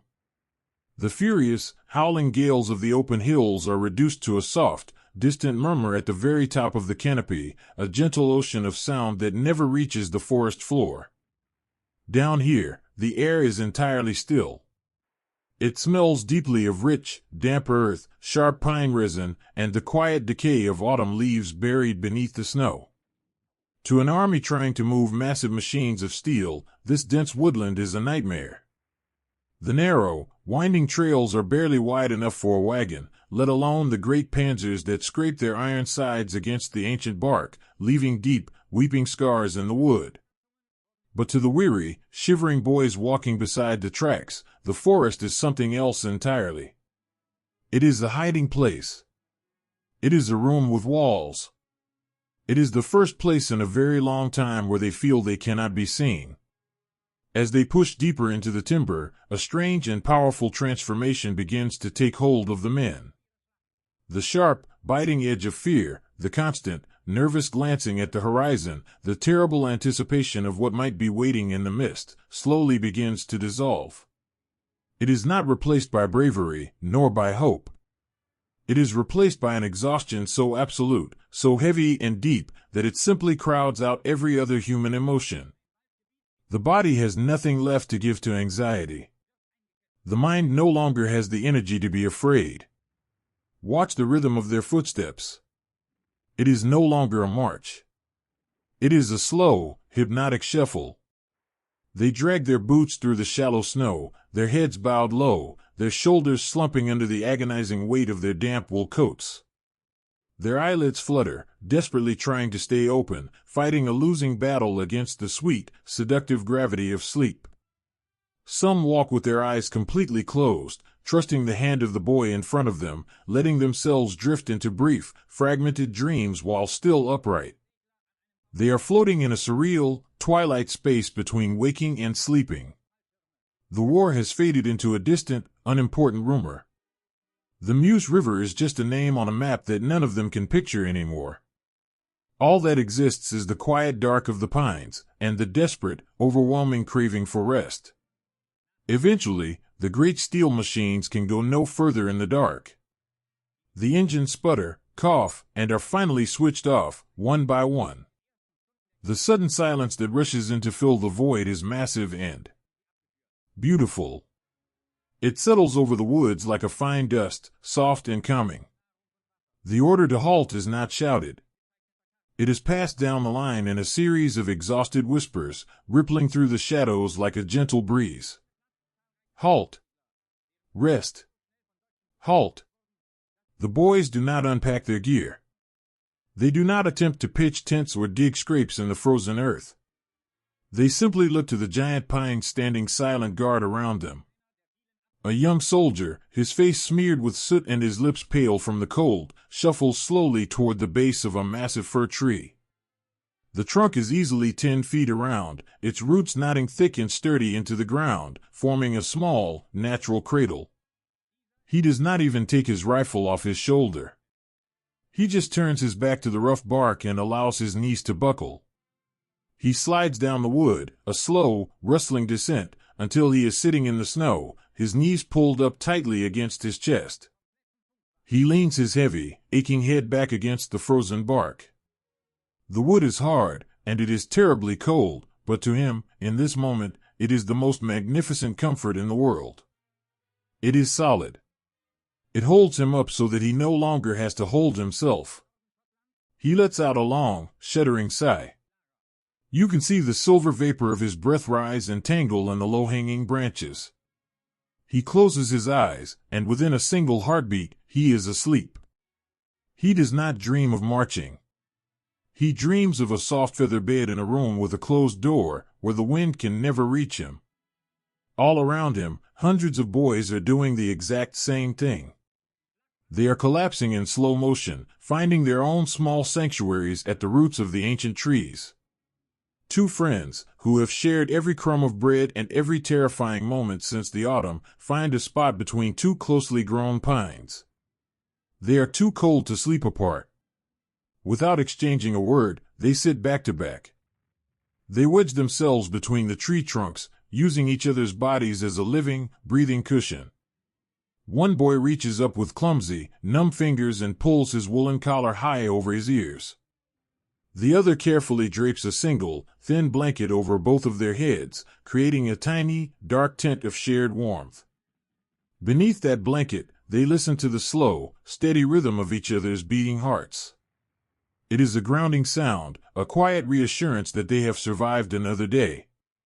The boy facing the dark woods feels his friend's head nod, growing heavy against his shoulder as sleep overtakes him. He smiles, a fragile, unseen thing in the dark, and gently leans his own head back. They fall asleep sitting up, two pieces of a single soul, anchored in the vast, uncaring wilderness. There is a profound, eerie beauty to this hidden camp. If you were to walk silently through the trees right now, careful not to snap a single fallen twig, you would see a forest floor covered in gray statues. The men are perfectly motionless, folded into themselves, nestled into the roots and the shadows. They look like they belong to the woods, as if they grew from the soil alongside the pines. Look closely at a boy resting near a dormant tank. His bare hand is tucked inside his coat, resting softly against his chest. Just beneath his freezing fingers is a letter he began writing 2 days ago, a letter to a sweetheart who lives in a town where the street lamps still burn bright. He had intended to finish it tonight, to write down the thoughts he has carried through the snow. But the pencil remains dormant in his pocket. The words will have to wait. The exhaustion has taken him, carrying him far away from the Ardennes, floating him gently down a river of quiet dreams where she is waiting for him on the bank. Even in this deep, overwhelming fatigue, small embers of human kindness continue to glow. An older soldier, a sergeant whose face is lined with the heavy burden of keeping these children alive, walks slowly among the sleeping forms. He drags his feet, his own body screaming for him to sit down, to simply close his eyes and let go. But he forces himself to make one last round.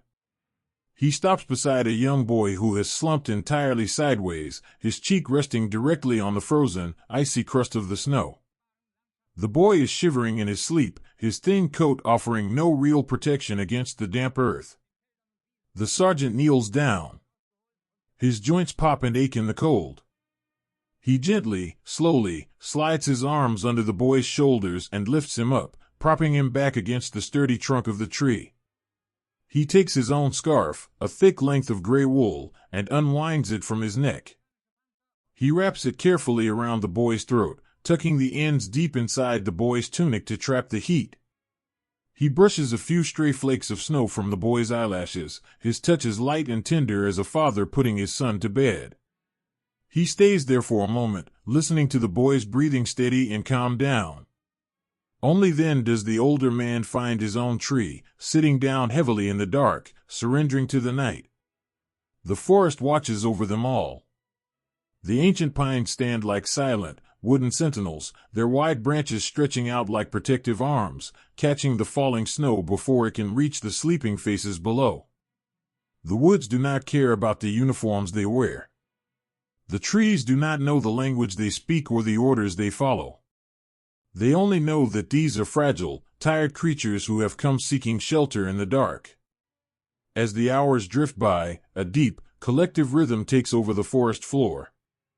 It is the sound of hundreds of men breathing in unison. Inhale. Exhale. A slow, rushing tide of air moving through the quiet woods. It blends perfectly with the soft rustle of the highest branches, creating a symphony of peace. The cold is still there. It nips at their toes and numbs their fingers, but the sleep is a thick, impenetrable armor. It wraps their minds in a soft cotton wool, numbing the pain, quieting the fear. There is no tomorrow right now. There is no river waiting to be crossed. There are no maps, no roads, no commanders. There is only the soft, rough bark against their backs. There is only the reassuring weight of the friend sleeping beside them.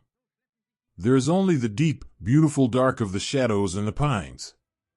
Let the quiet hold them. Let the exhaustion wash over them like a warm, heavy blanket. Watch their chests rise and fall in the dim, starry light that filters through the needles. They are so young, and they have walked so far. Listen to the hush of the forest. Feel the heaviness in your own eyes as the rhythmic breathing lulls the world to sleep. The woods are a sanctuary, a quiet, forgotten room at the edge of the world where the war simply cannot reach. Rest now, beneath the giant trees. Sleep in the quiet shadows. The pines are watching over the boys in the snow, keeping them safe, keeping them hidden until the morning comes. Look up, into the pale, unbroken gray, where the sky has lowered itself to touch the very tops of the highest pines. The heavens themselves seem to have sagged under the immense, quiet weight of the winter. There is no sun to be seen today. There is no patch of blue, no distant horizon, no shifting shadows to mark the passing of the hours. Instead, a thick, impenetrable ceiling of slate and ash stretches infinitely across the world. It is a flat, heavy canopy of cloud that presses down upon the Ardennes like a massive, damp woolen blanket. To look at this sky is to feel a sense of profound enclosure. It is a suffocating, heavy gray that traps the cold air close to the earth and swallows the tops of the ancient hills. Yet, for the young boys marching silently beneath it, This ugly, bruised sky is the greatest, most beautiful blessing they could ever ask for. Listen to the soft, rhythmic crunch of their boots in the deep powder. It is a slower cadence today. The frantic energy of the early advance has completely burned away, leaving behind a slow, swaying procession of exhausted souls.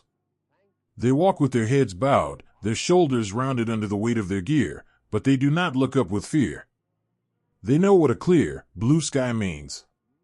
A beautiful, sunny day is a terrifying thing in this war. It brings the deep, roaring drone of engines from above, the sudden, plunging terror that falls from the clouds. But this thick, heavy gray? This is a shield.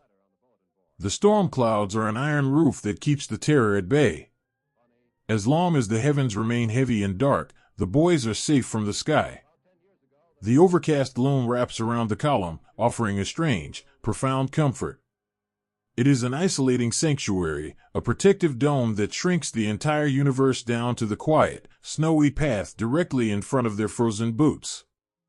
Under this heavy sky, the march transforms.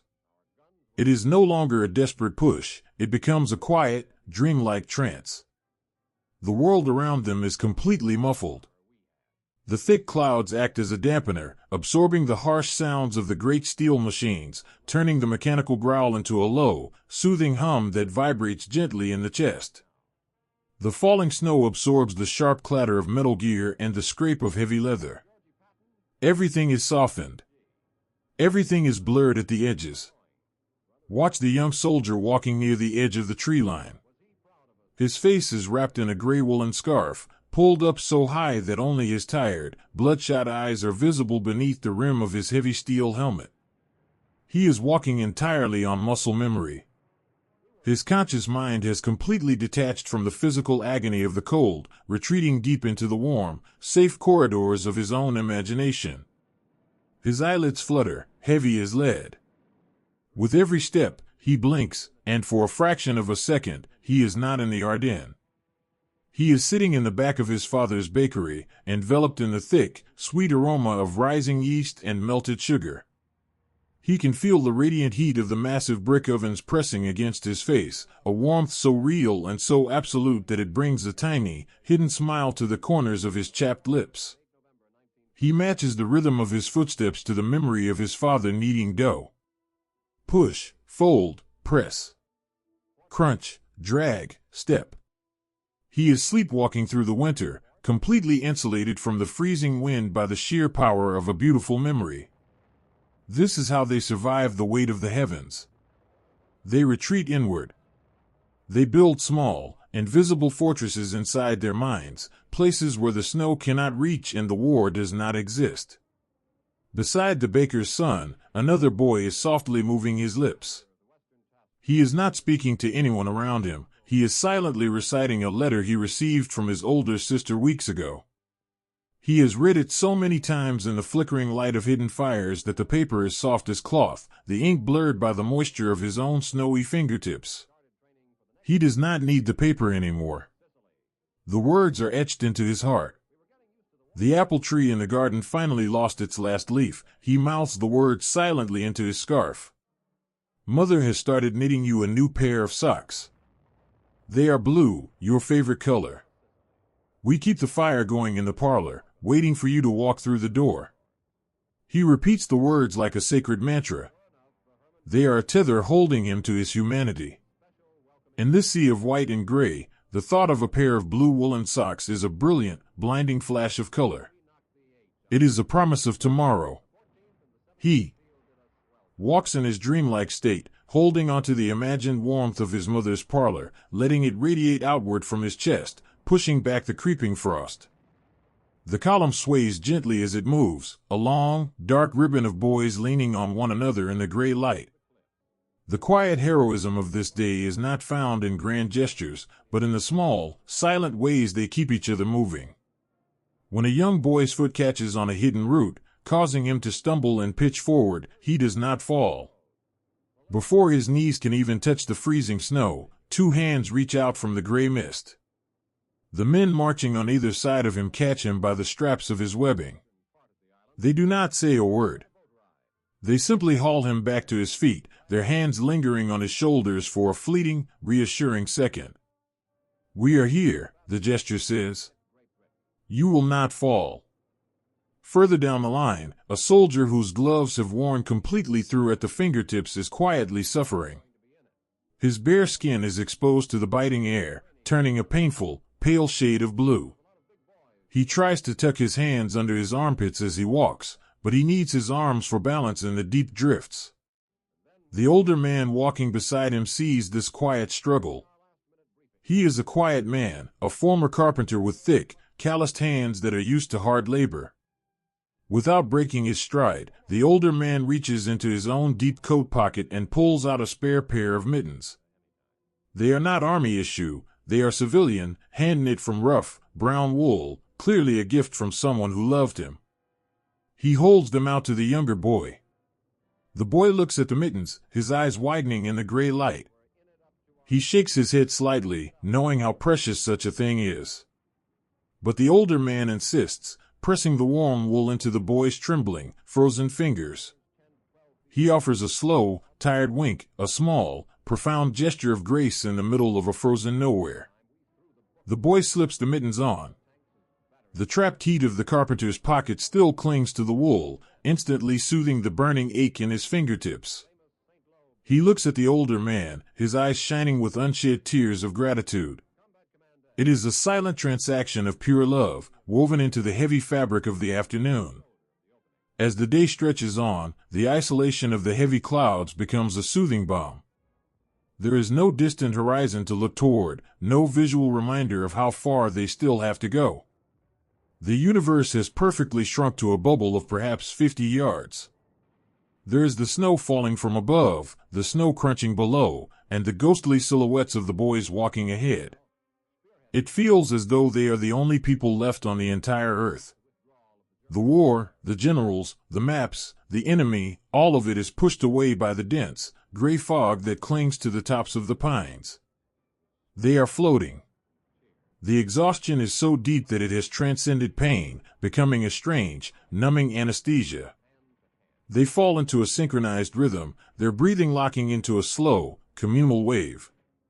The rise and fall of their chests is a collective sigh, a gentle, rhythmic breathing that mimics the very forest around them.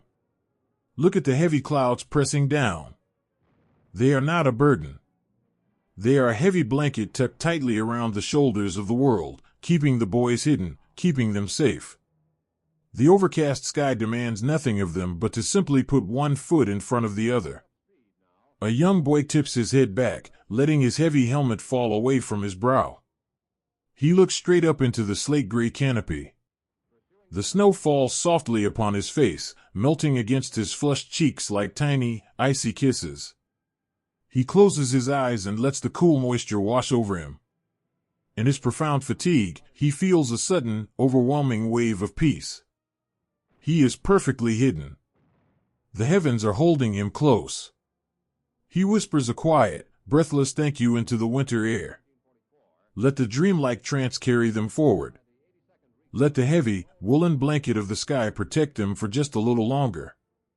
Watch them move through the gray twilight, a slow-motion dance of survival and quiet resilience.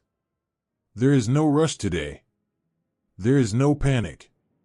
There is only the steady, soothing crunch of the snow, the soft hum of the engines, and the shared warmth of the boys wrapped in the heavy, isolating comfort of the clouds.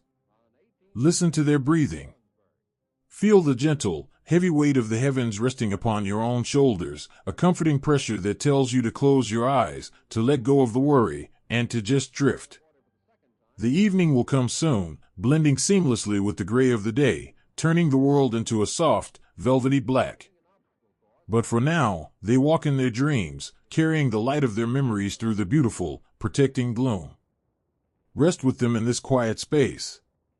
Let the winter sky hold you, safe and hidden, until the morning finally breaks. A single, fragile word is caught on the freezing wind, passed from one pale lip to another, carrying the sudden, impossible warmth of 1,000 suns. Listen to the quiet rustle of the marching column as it winds its way deeper into the endless white. For weeks, the only sounds that have mattered to these exhausted boys are the rhythmic, crunching tread of their own boots and the steady, rattling breaths of the men walking beside them. They have been locked in a pure, unthinking state of survival.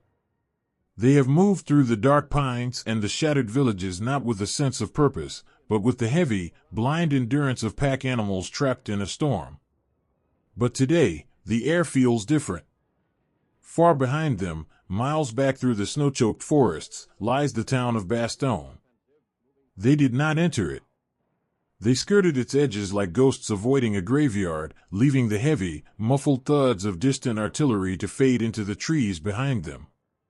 They are moving west, deep into the quiet, untouched heart of the country, where the roads narrow and the hills roll gently under thick blankets of pristine, untouched snow. And as they walk away from the thunder, a rumor begins to ripple through the gray, swaying ranks. It starts at the front of the line, perhaps whispered by a weary dispatch rider leaning down from his motorcycle, or murmured by an officer tracing a gloved finger over a frozen, crumpled map. It moves backward, passed over shoulders, whispered through heavy, woolen scarves, carried on the delicate, silver clouds of their freezing breath. The Meuse. It is just a name. A river. But to these boys, shivering in the hollow depths of the Ardennes, it is not a geographical objective. It is a fairy tale. It is a mythical boundary line drawn across the edge of the earth. Watch the young soldier dragging his feet near the back of a dormant supply wagon. His face is entirely hollowed out by the winter, his eyes dark, bruised pools of exhaustion. He has not spoken a word in 3 days. He has simply existed in the agonizing space between one footstep and the next. Then, the boy walking just ahead of him turns his head. He does not stop marching, but he leans back, his voice a hoarse, crackling whisper in the quiet air. They say we are close, he murmurs, his breath catching in the cold. They say we are almost to the river. The Meuse. The young soldier stops chewing on the inside of his frozen lip. He blinks, the icy crystals on his eyelashes catching the dim, gray light of the afternoon. The river. He rolls the word around in his mind. In the depths of this freezing purgatory, the idea of the river takes on a shimmering, golden glow. He imagines a grand, sweeping ribbon of water, flowing wide and peaceful through a quiet valley. He imagines crossing a sturdy stone bridge, leaving the dark, haunted pines of the Eiffel forest on the eastern bank forever. In the innocent, desperate logic of a homesick child, the river becomes the finish line. If they can just reach the water, the marching will stop. If they can just touch the banks of the Meuse, the great, terrible storm of the war will finally break, and they will all be allowed to go home. This is the beautiful, dangerous power of hope. It does not arrive with a trumpet call. It arrives as a tiny, flickering candle deep inside the chest. It radiates a phantom heat that has nothing to do with the heavy woolen coats or the sputtering engines of the tanks. It warms the blood from the inside out. Look down the long, winding ribbon of gray men. You can see the physical toll of this whisper. It is subtle, almost imperceptible, but it is there. Heads that have been bowed toward the snow for days lift just a fraction of an inch. Shoulders that have slumped under the agonizing weight of heavy rifles straighten, just a little. The heavy, dragging shuffle of their boots finds a new, slightly lighter rhythm. Crunch, step. Crunch, step. They are no longer walking into the abyss. They are walking toward the water. Beside a towering, frost-covered oak tree, two friends walk shoulder to shoulder. They are so tired that they lean their weight against one another, swaying together like a single, exhausted pendulum. The taller boy, whose face is wrapped in a torn, civilian scarf he found in an abandoned farmhouse, shakes his head slowly. He is afraid to believe. He has seen too many horizons. That only led to more snow, more dark trees, more freezing nights. It is just a story, he whispers, his voice thick with a protective cynicism. There is no river. There is only this forest. It goes on forever. But the shorter boy, whose nose is bright red from the wind and whose hands are buried deep in his armpits, turns to him with a sudden, fierce brightness in his eyes. "No," he says softly. "I heard it from the sergeant. He saw the signposts. We are past the worst of it. We just have to walk a little further down the valley. Think of it. A real river. Maybe there will be a town with intact roofs. Maybe there will be a fire." To seal his promise, the shorter boy reaches into the deep pocket of his tunic with a trembling, numb hand. He pulls out his most prized possession, a tiny, battered tin holding a single, stale sugar drop he has been saving since November. He does not eat it. He carefully, clumsily breaks it in half with his thumbnail and presses the smaller piece into his friend's heavy, gloved hand. It is an offering of faith. It says, "Believe with me. Let us carry this hope together, because it is lighter than the despair." The taller boy looks at the tiny crumb of sugar. He slowly lifts his scarf and places the sweet on his tongue. He closes his eyes, letting the rare, forgotten taste of sweetness bloom in the dark, and for the first time in a month, he allows himself to believe that the end of the journey might actually be real. As the afternoon deepens, the landscape itself seems to lean into their fairy tale. The claustrophobic, suffocating density of the Ardennes begins to soften. The trees thin out, giving way to sweeping, snow-covered meadows that roll gently downward, pointing the way west. The heavy, slate-gray clouds that have pressed down upon them for days finally begin to crack. Through the narrow fissures in the sky, the setting sun casts long, brilliant beams of muted gold and bruised purple across the snowdrifts. It is a stunning, quiet beauty. The light catches the frost on the metal barrels of their rifles, turning the weapons of war into glowing, harmless wands. The snow sparkles with a million tiny, answering lights. For a brief, suspended hour, the world is not a frozen tomb. It is a painted canvas, guiding them gently toward the edge of the earth. A young medic, his canvas bag surprisingly light after days of walking without finding the wounded, walks with his face turned up toward the breaking clouds. In his mind, he is already writing the letter he will send when they reach the banks of the Meuse. He composes the sentences to the rhythm of his own heartbeat. "My dearest mother," he thinks, his breath rising in a delicate plume. "You will not believe how far we have walked. The snow was deeper than I ever thought possible, and the nights were so very cold. But we are at the river now. The officers say the western bank is the end. I am looking at the water, mother, and I am seeing the road back to your kitchen." He smiles, a soft, weary stretching of his chapped lips. He can almost smell the ink on the paper. He can almost feel the rough texture of the envelope. The fantasy is so potent, so deeply comforting, that it entirely numbs the agonizing ache in his blistered heels. He is carried forward on a river of his own imagining. But hope is a delicate thing to hold in the freezing dark. It must be guarded carefully, lest the winter wind blow it out. As the sun finally slips below the distant, unseen horizon, the bruising cold rushes back in, eager to reclaim the valleys. The golden light fades to a deep, melancholy blue, and then to a profound, velvety black. The temperature drops rapidly, freezing the melted snow on their coats into stiff, heavy armor. Yet, tonight, the cold does not feel quite as cruel. The men do not huddle in complete silence when the column finally halts for the night. As they lean against the frozen bark of the trees and tuck their hands into their armpits, the whispers continue. They sit in the pitch black, their shoulders touching, trading imagined details of the river they have never seen. They argue playfully, in hushed, exhausted voices, about how wide it might be. One boy swears it must be a mile across, a great, moving ocean. Another insists it will be narrow, easily crossed, with quaint stone houses lining the banks. They talk about the bridges. They talk about the towns that must surely rest beside the water, places with dry cellars and perhaps even warm soup left on abandoned stoves. They are building a collective dream, brick by brick, word by word. It does not matter if the geography is wrong. It does not matter if the war has entirely different plans for them. Tonight, the dream is their sanctuary. It is a warm blanket woven from whispered words, wrapping around their shivering shoulders and keeping the frostbite at bay.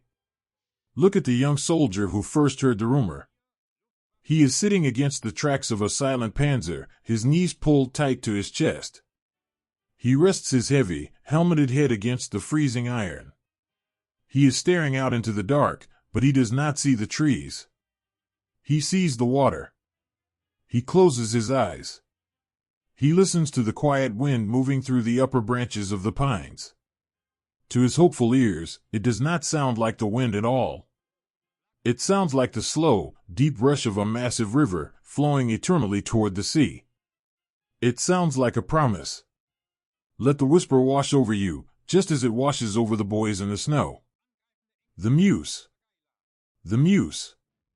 It is a gentle lullaby, rocking them into a deep, peaceful sleep. They are so far from home, lost in a landscape that has tried to swallow them whole, but tonight they are anchored by a single, beautiful thought. They are walking toward the end of the world, and they believe, with all the pure, unbroken faith of youth, that they will find peace on the other side. Rest now, beneath the dark and quiet sky. Let the cold recede into the shadows.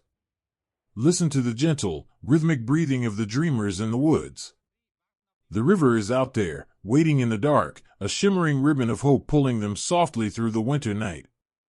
Sleep, and let the whispers of the West carry you home. A single, heavy engine coughs, stutters, and then breathes its very last sigh into the frozen evening air.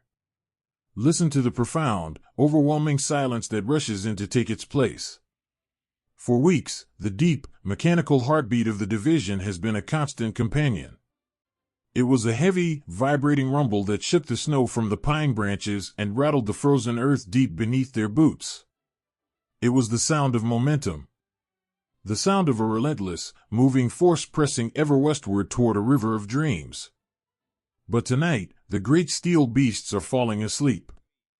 They are not beaten by the roar of battle, nor are they stopped by the impossible, winding terrain of the Ardennes. They are simply starving.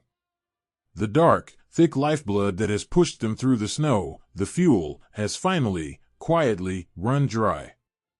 Walk down the long, winding line of the column, half buried in the deep drifts of a quiet Belgian valley. One by one, the massive machines are coming to a halt. You can hear the final, desperate sputters. A sudden drop in pitch. A mechanical rattle. And then, the slow, descending line of gears grinding to an absolute, permanent stop. The silence that follows is not sudden or violent. It is a slow, creeping realization that settles over the men like the gentle falling of the evening snow. Watch the young driver of a dormant tank. He sits inside his narrow, cramped compartment, his hand still resting lightly on the cold steering levers. He does not curse. He does not strike the metal in frustration. He simply bows his head, letting his heavy helmet rest against the frosted glass of his viewport. He watches the needle on the fuel gauge rest completely motionless at the very bottom of the dial.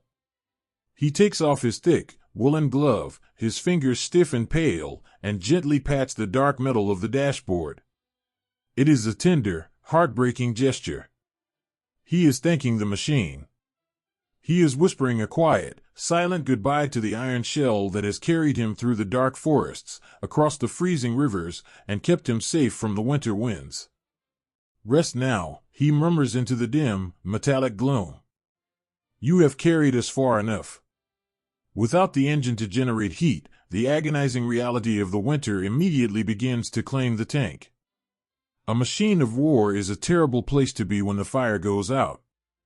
The thick steel armor, designed to repel the world, now becomes a deep, freezing vault. It draws the cold in from the outside, absorbing the frost until the walls themselves are slick with a thin, white layer of ice. The men who crew these machines are no longer soldiers operating a weapon. They are just a handful of freezing boys, trapped inside a hollow, metal cave, seeking whatever shelter they can find from the endless white. In the belly of one of these silent husks, 4 young men are huddled together in the pitch black. The smell of the cramped space is a heavy mixture of diesel fumes, old leather, damp wool, and the nervous, metallic scent of their own exhaustion. They have pulled their knees tightly to their chests, pressing their shoulders against one another in the center of the compartment, trying to keep their bodies as far away from the freezing steel walls as possible. The commander of the crew, a boy barely 20 years old with dirt smeared across his cheeks, holds a tiny, dying flashlight in his palm. The bulb flickers, casting a weak, golden glow over the faces of his friends. In this fragile light, you can see the deep hollows beneath their eyes, the chapped, cracked skin of their lips, and the profound, peaceful surrender settling over their features.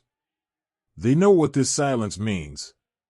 They know that without the engines, the great drive to the Meuse is over. The fairy tale of the river has evaporated into the cold night air. But in their hearts, hidden deep beneath the layers of fear and duty, there is a secret, blooming relief.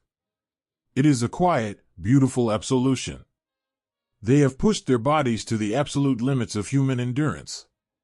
They have marched until their feet bled, they have shivered until their bones ached, and they have carried the heavy burden of the war through the deepest snows of the century. Now, the decision has been made for them. They cannot go any further. The machines have stopped, and so, the boys are finally allowed to stop, too. The loader, a quiet boy from a small farming village, reaches into his tunic and pulls out a small, crumpled envelope. It is a letter from his mother, the edges soft and frayed from being held 100 times. He does not open it to read the words, it is too dark for that. He simply holds it between his numb hands, pressing the paper against his cheek. He closes his eyes and lets his mind drift backward, away from the freezing metal, back to the warm, sunlit kitchen of his childhood. He remembers the way the floorboards would creak when his mother walked across the room to check the stove. He remembers the smell of drying apples and the soft, ticking rhythm of the clock on the mantelpiece. He shares this memory with the dark, whispering the details to the boys huddled beside him. She has a blue teapot, he murmurs, his breath forming a pale cloud in the flashlight's beam. She keeps it right by the window. When the sun hits it in the morning, it throws little blue lights all across the ceiling. The other boys listen, their eyes heavy, nodding slowly in the dark. They cling to his memory as if it were a physical blanket, wrapping the warmth of that distant kitchen around their freezing shoulders. Outside, the snow begins to fall again. It is a heavy, gentle snow, dropping in large, silent flakes that cover the tracks of the dormant panzers. It gathers on the long barrels of the guns, it fills the gaps in the armor, and it slowly, beautifully, begins to bury the machines. The tanks are no longer weapons. They are simply strange, quiet hills in the landscape, reclaimed by the indifferent, peaceful winter. Back inside the hull, the last drop of warmth is fading rapidly. The engine block, the massive iron heart of the tank, has been radiating a gentle, residual heat for the past hour. The boys have taken off their gloves, pressing their bare, trembling hands flat against the dark metal, soaking up the very last degrees of warmth. It feels like holding the hand of a dying friend. As the iron slowly grows cold beneath their palms, a deep, collective shiver runs through the crew. The cold is final now. It is absolute.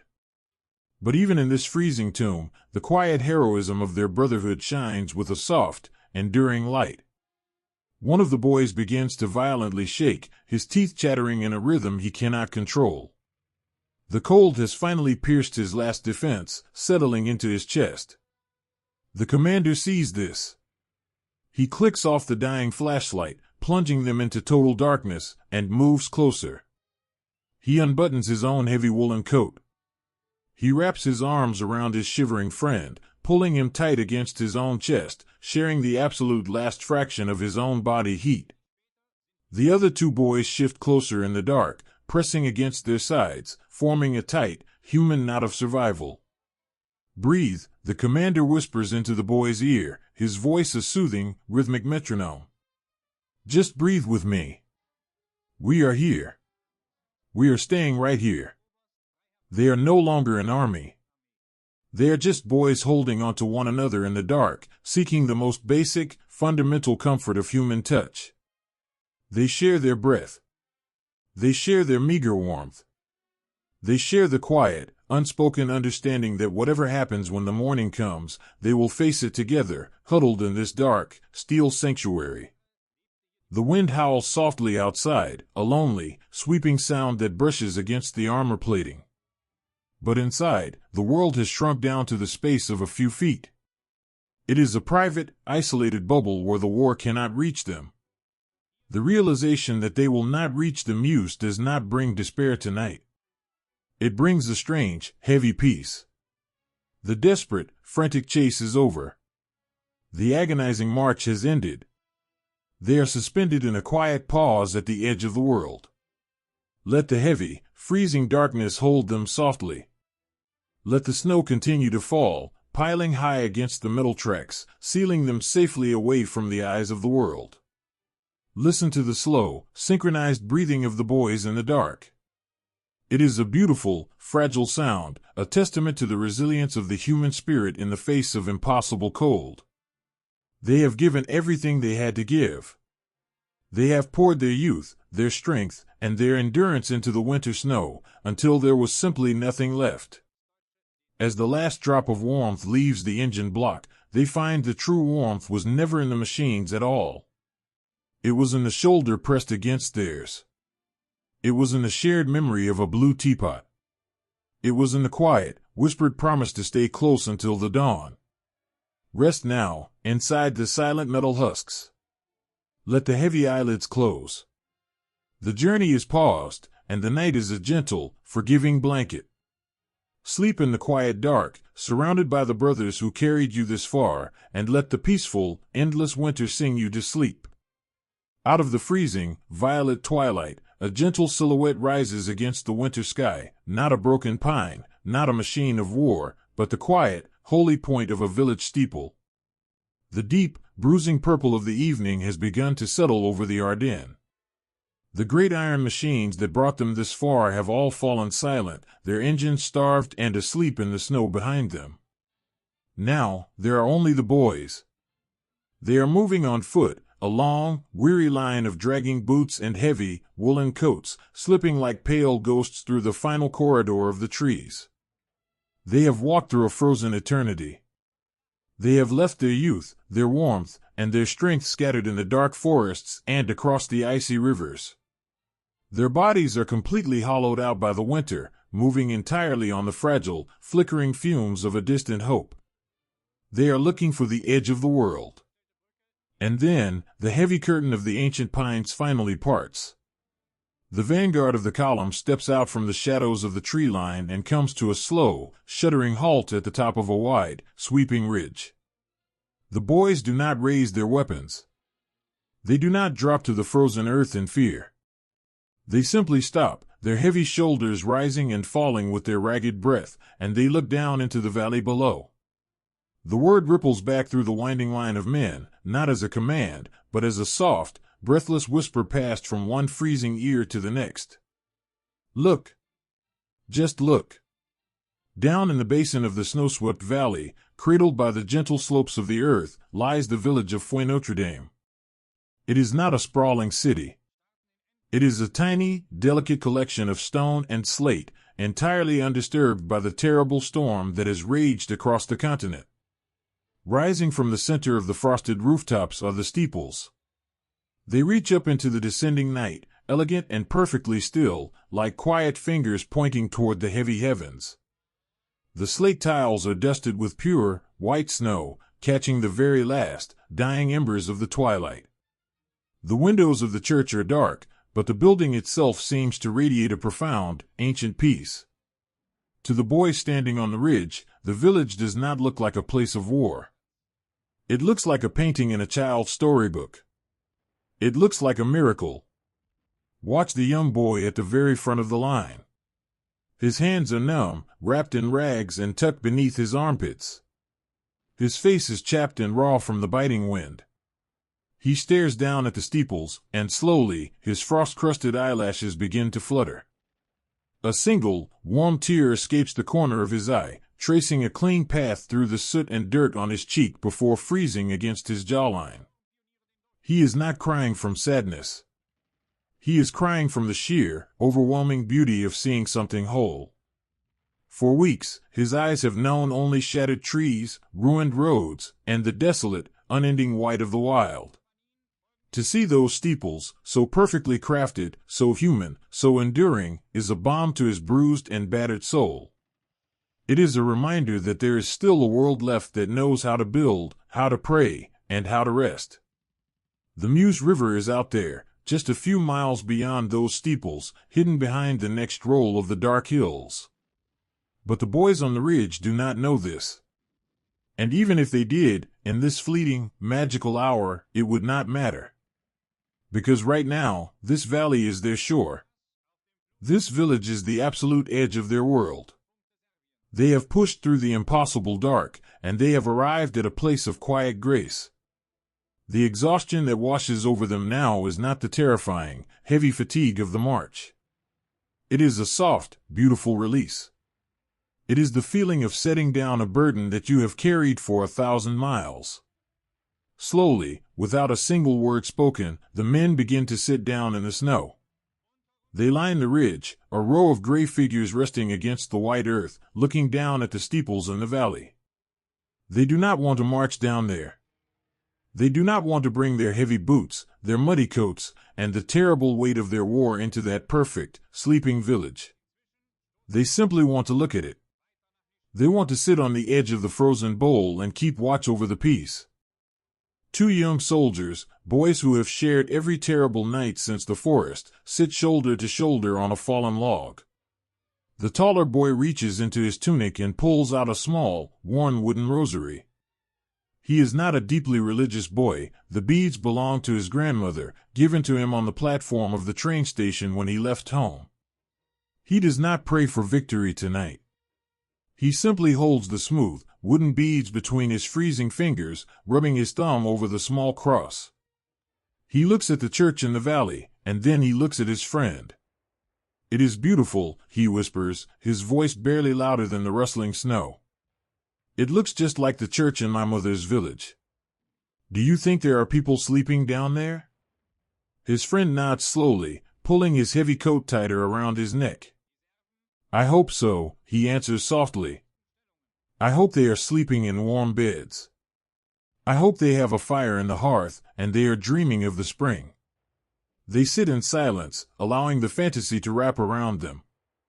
They imagine the quiet lives hidden beneath the frosted slate roofs. They imagine the smell of old wood, the soft ticking of a clock, the safety of a locked door. In their minds, they walk down into the village, not as soldiers, but as weary travelers. They imagine knocking on a heavy wooden door and being welcomed inside, given a bowl of hot broth, and told that the winter is finally over.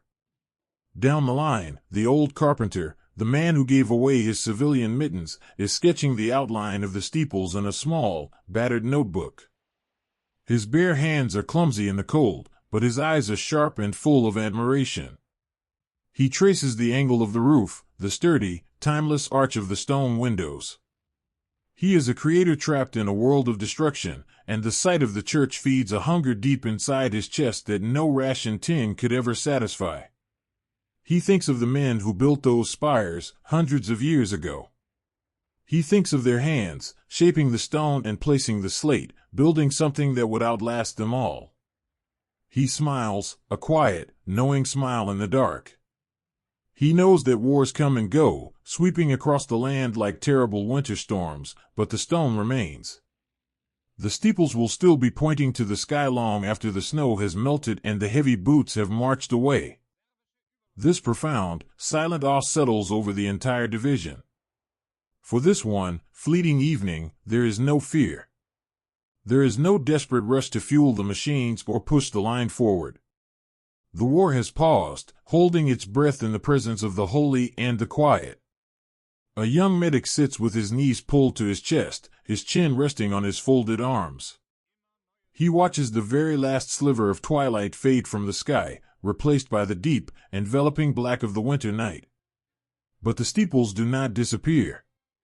They become darker silhouettes against a canopy that is slowly beginning to fill with tiny, silver stars.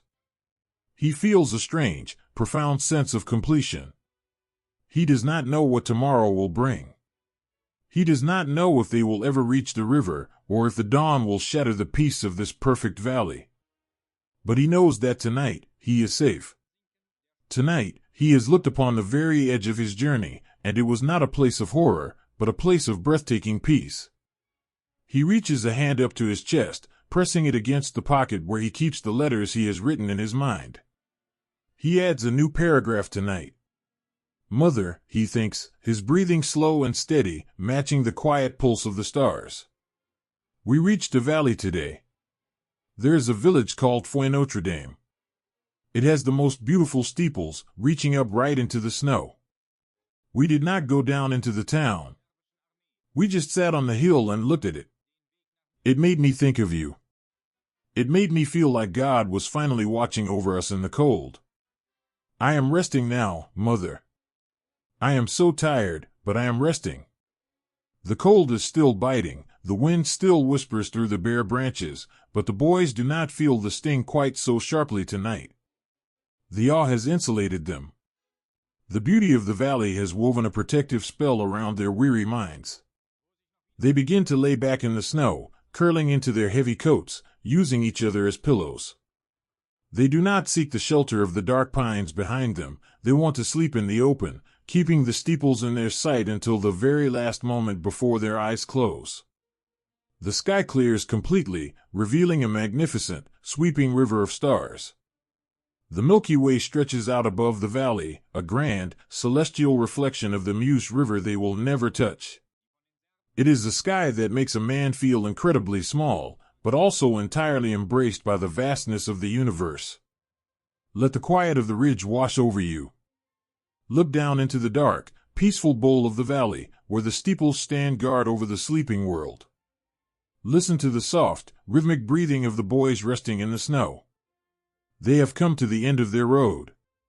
They have found their sanctuary not in victory, but in a quiet moment of absolute stillness on the edge of a Belgian valley. They are no longer an army marching toward a river. They are just a line of weary souls, resting under the stars, finding comfort in the shape of a stone spire pointing the way home. Rest now, on the snowy ridge. Let your eyes grow heavy as you watch the steeples fade into the dark. The journey is paused. The world is quiet. Sleep now, on the edge of the world, wrapped in the beautiful, profound silence of the winter night. A single, piercing ray of golden light shatters the gray roof of the world, spilling onto the snow like liquid glass. For so many long, weary days, the boys have marched beneath a heavy, suffocating ceiling of bruised clouds. That overcast gloom had been their sanctuary. It was a thick, woolen blanket drawn tight across the heavens, hiding them from the eyes of the world, keeping the terror of the sky at bay. It wrapped their exhaustion in a soft, forgiving twilight, allowing them to drift through the Ardennes like sleepwalkers in a quiet dream. But this morning, the dream is broken. Listen to the absolute, breathless stillness of the frozen valley as the sky begins to tear open. The heavy gray clouds peel back, dissolving into thin, wispy ribbons, revealing a vast, infinite expanse of shocking, brilliant blue. It is a color so pure, so deep and unblemished, that it almost hurts the eyes to look at it. And there, rising above the snow-swept ridges, is the winter sun. It is a blinding, magnificent sun. Its light cascades down the hillsides, catching every single edge of frost, every frozen pine needle, every crystal of ice. The entire world suddenly ignites. The dark, brooding forest of shadows is instantly transformed into a glittering, crystalline kingdom. The snowfields no longer look like gray ash, they are a sea of crushed diamonds, glowing with a fierce, radiant white light. It is, without question, the most beautiful morning they have seen since they left their homes. But to the boys sitting in the snow, it is a terrifying beauty. They are stripped of their shadows. The sanctuary of the gloom has evaporated, leaving them entirely, perfectly exposed. Look down the line of the exhausted men, huddled against the cold metal of their dead, fuel-starved machines. In this blinding light, they realize just how small they truly are. They are tiny, dark specks scattered across an endless white canvas. There is nowhere left to hide. The heavy canopy of the deep woods is behind them. Ahead is only the open, rolling expanse of the valley. The sky above them is a wide, open door. This pristine, glowing landscape has become a cage of white. Yet, there is no panic in their movements. The exhaustion is too deep, the cold too profound, for them to feel the sharp edge of terror anymore. Instead, there is only a quiet, heavy resignation. Watch the young soldier sitting on the edge of a snowdrift. He slowly reaches up with trembling, chapped hands and pushes his heavy steel helmet back off his forehead. He tilts his chin upward, closing his eyes, turning his pale, soot-stained face directly into the blinding light. He does not care about the danger of the open sky right now. He only cares about the light. Even though the air remains bitterly, agonizingly cold, the sun casts a faint, phantom warmth against his cheeks. It is a fragile illusion, a ghost of the summer sun, but he drinks it in as if it were a cup of hot tea. He lets out a long, slow breath, the silver mist vanishing instantly into the crisp, blue air. Beneath his closed eyelids, the world glows a warm, vibrant red. For a single, suspended minute, he lets himself pretend. He pretends he is not at the frozen tip of a broken spear. He pretends he is sitting on the wooden porch of his grandfather's house, feeling the early spring sun melt the frost from the window panes. He feels a quiet, aching love for the light, even as it locks him inside this terrible cage. Beside him, an older soldier, a man whose face is lined with 1,000 unspoken sorrows, is working quietly with his bare hands. He has found a piece of charred, blackened wood from the ashes of a tiny, shielded fire they burned hours ago. The brilliant glare reflecting off the snow is agonizing, a piercing brightness that burns the retinas and causes the world to swim in a hazy, painful blur. The older man turns to the younger boy. "Look at me," he whispers, his voice as soft and dry as old paper. The young boy opens his eyes, squinting painfully against the glare. The older man leans in. With slow, tender movements, he rubs the charred wood against his own thumb, coating it in dark, greasy soot. Then, he gently presses his thumb just beneath the young boy's right eye, drawing a thick, black line across the pale, frozen skin. He repeats the motion under the left eye.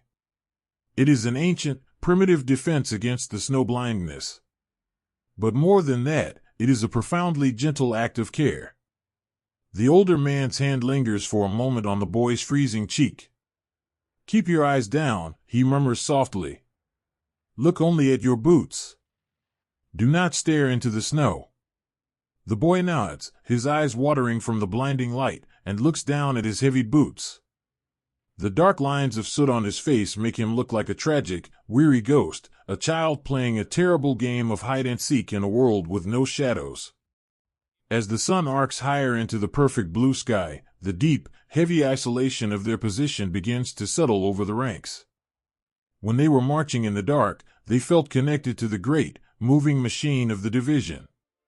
They felt the rumble of the engines, the presence of the thousands of men walking behind them. But now, in the clear, merciless light of day, they turn and look back the way they came. There is nothing. The winding trail they carved through the drifts is empty. The engines are silent. The supply wagons are stalled miles behind them, trapped in the freezing mud of the river crossings. The great cord that tethered them to their home, to their commanders, to the rest of the world, has quietly snapped. They are the very tip of the spear, standing alone in the snow, completely cut off from the handle. Two friends, sitting back to back against the frozen tracks of a dormant panzer, share a single, unspoken thought. They are an island. A tiny, stranded island of gray wool and freezing steel in the middle of a vast, wide ocean. One of the boys slowly reaches into his tunic, bypassing the pocket where his ammunition should be, and instead touches the small, folded square of paper resting over his heart. It is the letter he has been carrying, the one he meant to send when they reached the Meuse. He looks out at the blinding, glittering snowfields. He remembers being 6 years old, running out into the courtyard of his home after the first heavy snowfall of the year. He remembers the pure, unbridled joy of catching snowflakes on his tongue, the sound of his sister's laughter as they rolled great, heavy spheres of white to build a snowman. Snow had always been a thing of magic. It was a blanket that brought the world to a quiet, peaceful halt, inviting children to play. How strange, he thinks quietly, that this very same, innocent snow has become his prison. He pulls the letter from his pocket. He does not have an envelope.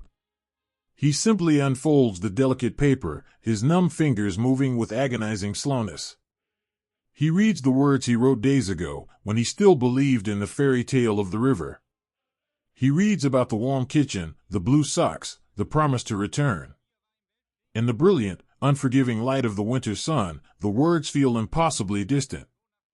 They belong to a different boy, a boy who had not yet seen the edge of the world.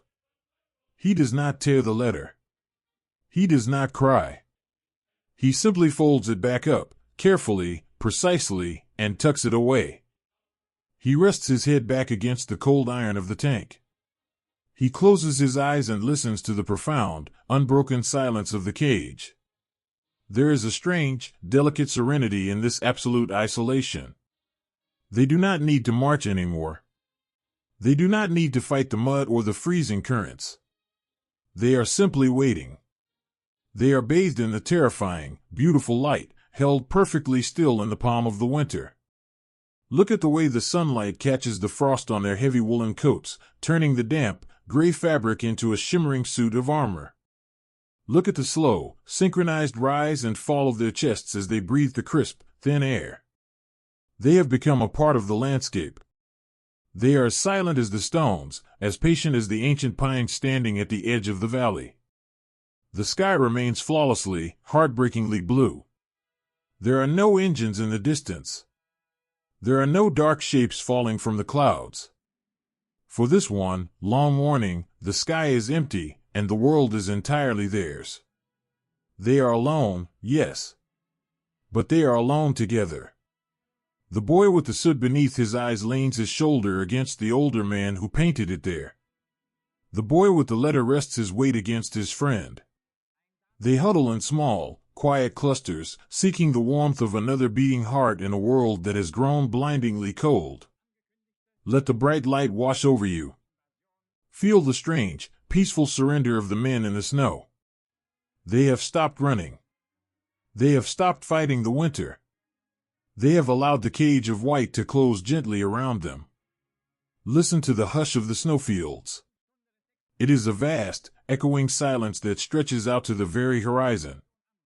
Rest with them in the sunlight. Let the blinding glare soften behind your closed eyelids. The journey has paused, trapped in the amber of the winter sun. The air is still. The world is glowing. Sleep now, bathed in the quiet, fragile beauty of the longest morning, wrapped safely in the center of the brilliant, white cage. A single, gentle echo rolls down the frosted ridge, whispering to the weary boys that the long, terrible journey has finally come to an end. Listen to the absolute, unbroken stillness that has settled over the small, snow-swept valley of Celis. For weeks, the world has been a chaotic blur of forward motion. It was a life measured in the agonizing crunch of boots, the desperate, mechanical roar of the heavy engines, and the blind, stumbling push through the dark pines. But here, in this quiet depression of the earth, the great, sweeping tide of the winter advance has gently washed up against an invisible shore. The trap has closed around them. It does not happen with a deafening roar or a sudden, terrifying clash. It happens with the quiet, devastating inevitability of the winter itself. As the boys sit huddled against the frozen iron of their dead machines, they slowly lift their heavy, helmeted heads and look up at the ridges that encircle the valley. Through the pale, blue twilight, they can see the faint, shifting silhouettes of the world that has finally caught up to them. There are shadows moving softly along the tree line above. There is the distant, muffled sound of heavy engines that do not belong to them, idling somewhere out of sight. The circle is complete. The road forward is blocked, and the path backward has been swallowed by the snow. They are entirely surrounded. Yet, as this profound realization ripples through the exhausted ranks, there is no panic. There are no frantic shouted orders echoing in the dusk. The young boys in the snow do not raise their rifles. They do not scramble for the fragile cover of the dormant panzers. Instead, a strange, beautiful peace descends upon the valley. It is the profound, heavy relief of a burden being lifted. For so long, they have carried the impossible weight of the offensive on their young, trembling shoulders. They were told to march until their feet bled, to push through the blinding fogs, to reach a river that always seemed to retreat just beyond the horizon. The obligation to keep moving, to keep fighting the cold and the mud and the sheer exhaustion, had become an agonizing, living nightmare. But now, the decision is no longer theirs. The war has drawn a line in the snow and told them they can go no further. Watch the young soldier sitting near the frozen edge of a small, quiet stream. His boots are caked in dark, heavy ice. His face is hollowed out, reduced to soft, bruised shadows and pale, chapped skin. He looks up at the ridge, tracing the line of the distant shadows with his tired eyes. And then, slowly, he lets out a long, shuddering sigh. His shoulders, which have been drawn tight with tension and fear since the first day in the Eiffel forest, suddenly drop. He leans back against the snowbank, unbuckling the heavy leather strap of his rifle, and lets the weapon slide gently from his lap into the deep powder. It makes a soft shhh sound as it sinks, instantly becoming a harmless piece of wood and steel, reclaimed by the earth. He closes his eyes. For the first time in a month, he does not have to worry about the dawn.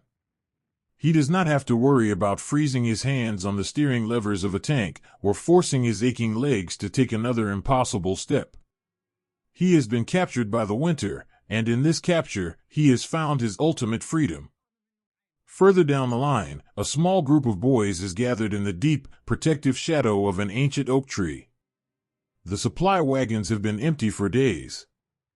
The hard, stale bread is gone. The bitter, watery coffee is a distant memory. Their stomachs are hollow, aching caverns, but even the hunger seems to have faded into a dull, manageable hum, entirely overshadowed by the sheer magnitude of their fatigue. One of the boys, a quiet youth with a torn woolen scarf wrapped tight around his throat, reaches deep into the innermost pocket of his tunic. His fingers are stiff and numb, fumbling blindly against the coarse fabric. He searches with the desperate care of a man looking for a lost jewel. Finally, his fingers brush against something fragile. He pulls his hand out into the dim light of the evening.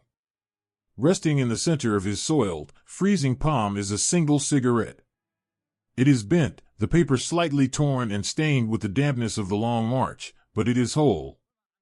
It is the very last of its kind in the entire valley. He looks at the small white cylinder. He could easily turn his back to the wind, cup his hands, and smoke it all himself. He has earned it. He has walked through the frozen hell of the Ardennes, and this tiny luxury is the only reward he has left. But he does not turn away. He looks up at the three boys sitting with him in the snow. Their eyes are fixed on his hand, wide and shining with a quiet, desperate reverence. Without a word, the boy places the cigarette between his dry lips. Another soldier, his hands shaking violently from the cold, strikes a match. The tiny flame flares up, a brilliant, beautiful star of orange and gold in the vast sea of gray and white. The boy leans in, cupping his own hands around the flame to protect it from the whispering wind. He takes a slow, deep pull. The tip of the cigarette glows a fierce, radiant cherry red.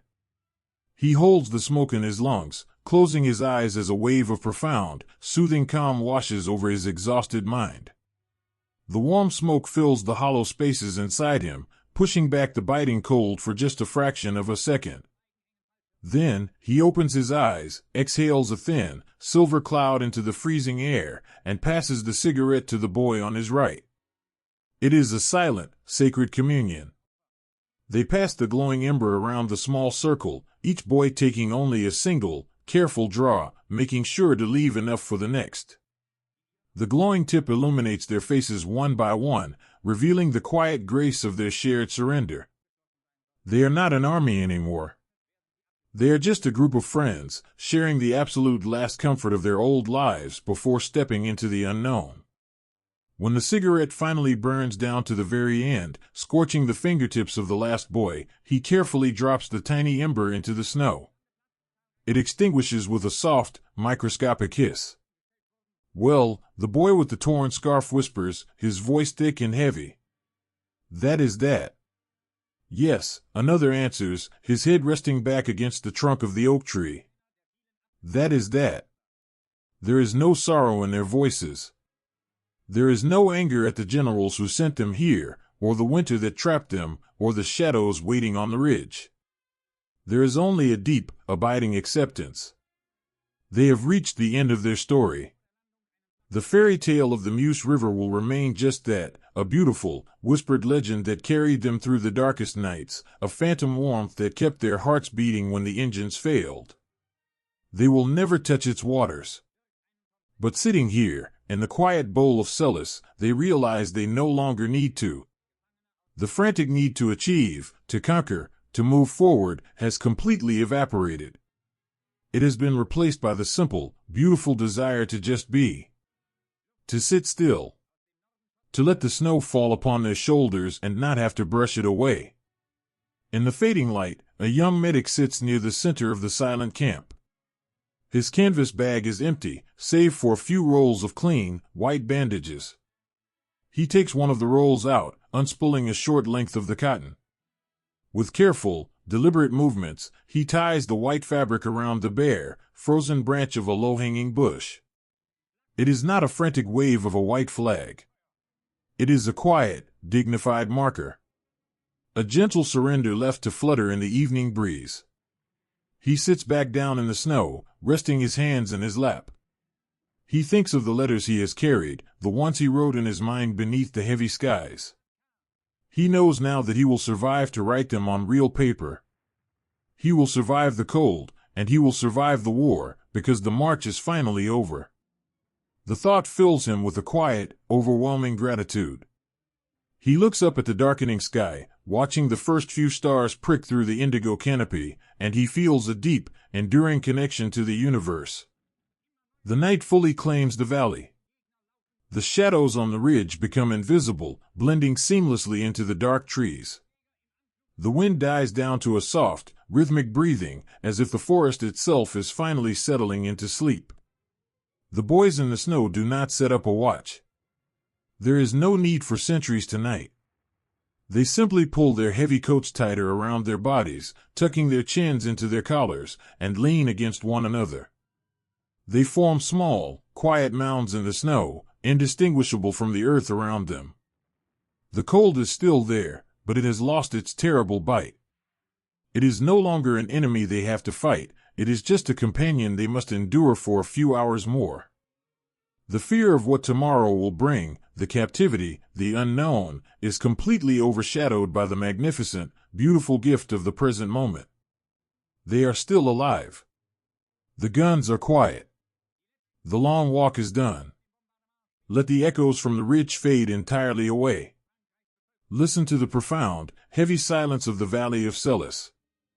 It is the sound of thousands of young hearts beating in a slow, restful rhythm, entirely free from the burden of the war. Watch the snow as it begins to fall again, large, feathery flakes that drift down through the dark, covering the silent machines, the dropped rifles, and the sleeping boys in a perfect, pristine blanket of white. The winter has won, but in its victory, it has offered them a profound and lasting peace. Rest now, in the quiet bowl of the earth. Let the heavy eyelids close, and let the deep, untroubled sleep wash over you. The trap is a cradle. The end of the journey is a quiet room. Sleep now, brave and weary boys, and let the gentle, frozen night carry you softly toward the morning. A single boot turns in the deep, white powder, facing the east, and the great, terrible dream of the river quietly evaporates into the winter sky. Listen to the rhythm of the march now. It is entirely different from the days that came before. There is no frantic urgency. There is no desperate straining forward toward an impossible, mythical horizon. It is a slow, heavy, synchronized shuffle backward. The retreat has begun. But it is not a chaotic flight.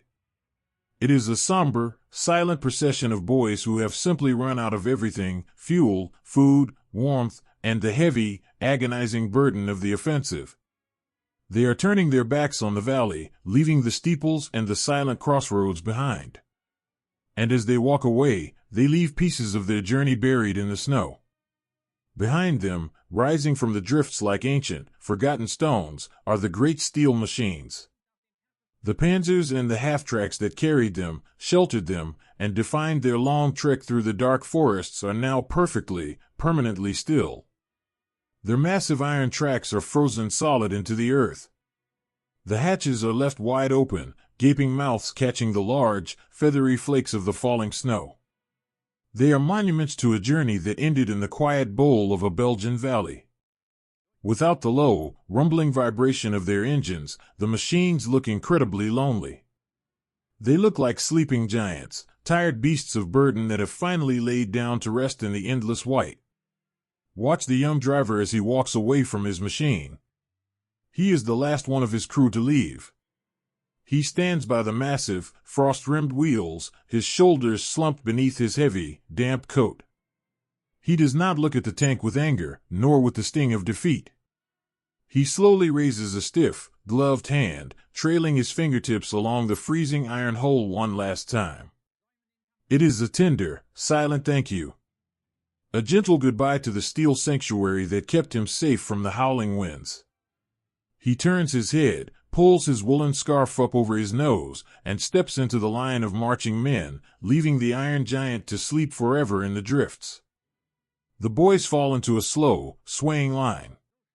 The snow is falling heavily now, a thick, mesmerizing curtain of white that drifts down in a hypnotic, spinning dance. It covers their shoulders, it dusts the rims of their helmets, and it settles gently on their eyelashes. As they lift their heavy boots and press them into the pristine powder, they watch as the fresh snow immediately begins to fill the indentations. Their footprints are fading almost as soon as they are made. The forest is erasing their presence. The winter is wiping the slate clean, gently removing the deep, dark scars of their passage, turning the churned mud back into a flawless, rolling canvas of white. There is a profound, poetic beauty to this erasure. It is as if the Ardennes is telling them that they were only ever temporary visitors. The war is a fleeting storm, but the snow, the pines, and the silence are eternal. In the hearts of the exhausted men, a complicated, overwhelming emotion begins to bloom. The generals and the maps might call this a defeat. But to the boys dragging their numb feet through the snow, deep beneath the layers of damp wool and shivering skin, there is a quiet, blossoming relief. The impossible pressure has finally lifted. For weeks, they were asked to do the impossible. They were told to push through blinding fogs, to cross freezing rivers in the dead of night, to capture a horizon that always slipped further away. The burden of that constant, forward momentum was a crushing weight on their young chests. But now, the order is simply to walk away. The trap did not close with a roar of fire, it closed with the soft, inevitable descent of the winter. And because they are walking backward, they are, for the very first time in a month, walking away from the terrifying tip of the spear. They are walking away from the unknown. They are walking toward the possibility of tomorrow. A young soldier, his face wrapped in a tattered, gray scarf, walks beside his closest friend. His legs are trembling, his knees aching with a dull, throbbing pain that settles deep into the bone. But his chest feels strangely, impossibly light. He turns his head, looking at his friend moving like a slow-motion phantom beside him. His friend meets his gaze. They do not need to speak. The wind is too cold for words, and they are too tired to form them. But the shared look in their tired, bloodshot eyes says everything that needs to be said. We survived the edge of the world. They did not cross the river. They did not win the great battle. But they kept each other alive. They shared their body heat, they broke their last crumbs of bread in half, and they did not let each other fall into the dark. The sting of defeat is absolutely nothing compared to the beautiful, fragile beating of their own hearts. The relief of survival quietly overtakes the sorrow, wrapping them in a warm, secret comfort. Further down the winding, ghostly column, a boy with a badly blistered heel begins to lag behind. His steps are uneven, a painful, dragging limp that threatens to separate him from the safety of the group. Every time he places his weight on his left foot, a sharp wince tightens the corners of his eyes. The man walking just ahead of him, a quiet, older soldier with deep lines carved around his mouth, hears the faltering rhythm of the boy's boots. He stops. He turns around in the deep snow, waiting patiently as the white flakes swirl around his broad shoulders. When the limping boy finally catches up, gasping for breath, the older man does not urge him to hurry. He simply reaches out with his thick, calloused hands, takes the heavy wooden rifle from the young boy's shoulder, and slings it across his own back. He takes on the extra weight without a single word of complaint, without a single sigh. Then, he steps close and offers his arm. The young boy leans his weight into the older man's side. Together, they adjust their rhythm. Step, drag. Step, drag. They lean inward, forming a single, sturdy shape against the biting wind. It is the quiet, magnificent heroism of everyday men, carrying each other through the fading light. It is a small gesture of pure mercy, a reminder that even in the retreat, their humanity remains entirely unbroken. The heavy, gray clouds have returned to the sky, pressing down like a comforting, woolen blanket over the valleys. The wind weaves through the tops of the bare, dark trees, singing a mournful, beautiful lullaby. It rustles the dry, brown oak leaves that still cling stubbornly to the branches, a soft, papery sound that blends perfectly with the squeak of the snow beneath their boots. It is a peaceful sound, stripping away the machinery of the war and leaving only the quiet pulse of the wilderness. The boys walk in a heavy trance. Their heads are bowed, their eyes focused entirely on the heels of the boots marching directly in front of them. Their breath rises in synchronized plumes of silver mist, mingling together in the freezing air, a collective sigh of endurance. In the deep inner pocket of his coat, the young medic touches the letters he never sent. He brushes his numb thumb over the folded paper. He thinks of how the words will have to change now. He will not write of a grand victory, or the crossing of a mythical river. He will write of the cold, and the dark trees, and the incredible, profound grace of simply walking away from the abyss. He imagines his mother reading the letter in her warm, sunlit kitchen. He knows she will not care about the maps, or the borders, or the names of the towns they did not take. She will only care that the handwriting on the paper belongs to her son, and that his footsteps are finally turning toward home.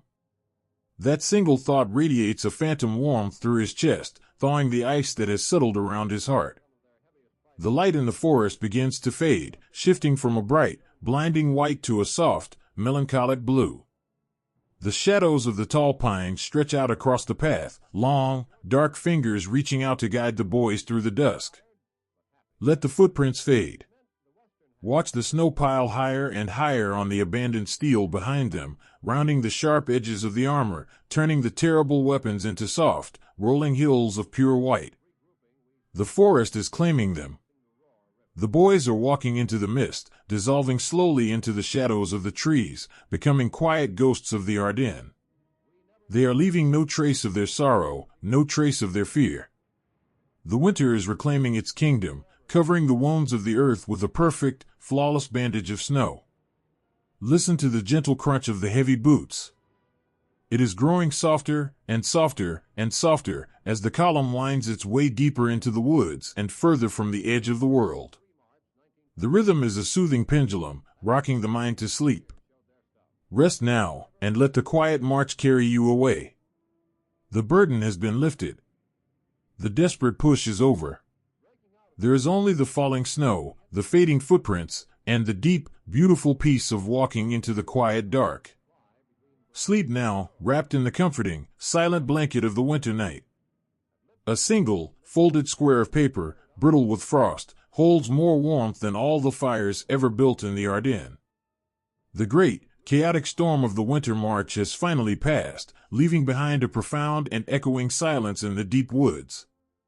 The valleys are empty of the heavy boots, and the trails are slowly being erased by the gentle, relentless falling of the snow.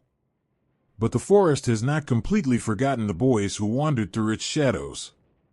Scattered beneath the ancient pines, draped over the frozen branches of fallen oaks, or half buried in the perfectly white drifts, are the heavy, gray woolen coats left behind in the long, weary walk backward. They are stiff with ice, abandoned by men who were too exhausted to carry even an ounce of extra weight. They look like hollow ghosts, resting peacefully in the winter landscape.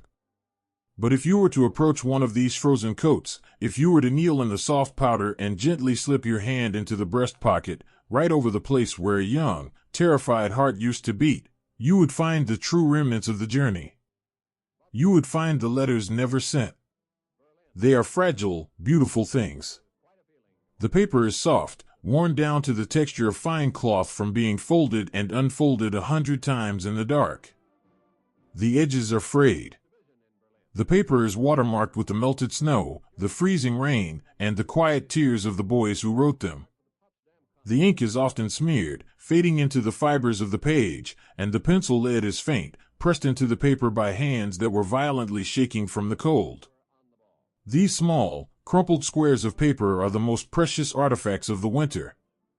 They are not records of strategy or maps of a distant river. They are pure, distilled pieces of the human soul, poured out in the darkest, quietest hours of the night. Listen to the voice of a boy writing to his mother. He wrote it by the dim, shielded glow of a dying ember, using his freezing knees as a desk. His handwriting is usually neat. His mother taught him to write with care, but here, the letters are jagged and clumsy, betrayed by his numb fingers. My dearest mother, the faded pencil reads. I hope this letter finds you well, and that the winter has not been too cruel to the garden. I am fine. You must not worry about me. He lies to her, a beautiful, protective lie. He does not tell her about the blinding fog, or the agonizing mud of the river crossing, or the terrible, biting wind that cuts through his coat. He protects her from the war. I am wearing the thick blue socks you knit for me, he writes. They are so warm, mother. Every time I put them on, I feel as though you were wrapping your hands around my feet, keeping the frost away. I think of your kitchen often. I think of the way the air smells when you are baking the dark bread on Tuesday mornings. I can almost smell the yeast and the warm butter. Please save a heel of the loaf for me. I am walking home to you now. He poured all of his longing, all of his desperate need for comfort, into the memory of a warm kitchen. He used her love as a shield against the absolute zero of the forest. The letter was his sanctuary. Just writing the word mother in the freezing dark was enough to soothe his aching chest. A few miles away, in the pocket of a coat left resting against the iron tracks of a dormant Panzer, is another letter. This one is written in deep, blue ink, the words flowing with a hurried, passionate grace. It is addressed to a sweetheart, a girl with a ribbon in her hair who lives in a town untouched by the snow. My sweet Anna, it begins. The stars over the trees tonight are so bright, but they are cold. They do not hold a candle to the warmth in your eyes. I close my own eyes, and I am not in this forest anymore. I am back at the pavilion by the lake. It is summer. You are wearing that yellow dress, the one that catches the breeze when you spin. Can you hear the music, Anna? I can hear it playing over the wind. The boy who wrote this was trying to build a bridge out of the winter, a bridge made of ink and memory, leading straight back to the sunlit days of his youth. I am holding on to you, he writes, the ink smudging slightly where his frozen thumb pressed against the page. When I am so tired that I cannot take another step, I picture your face. I remember the promise I made to you under the linden tree. I will come back. We will build a small house with a fireplace, and we will never be cold again. Wait for me, my Anna. Keep the light burning in the window. He did not know if he would ever see her again, but the act of writing the promise made it real.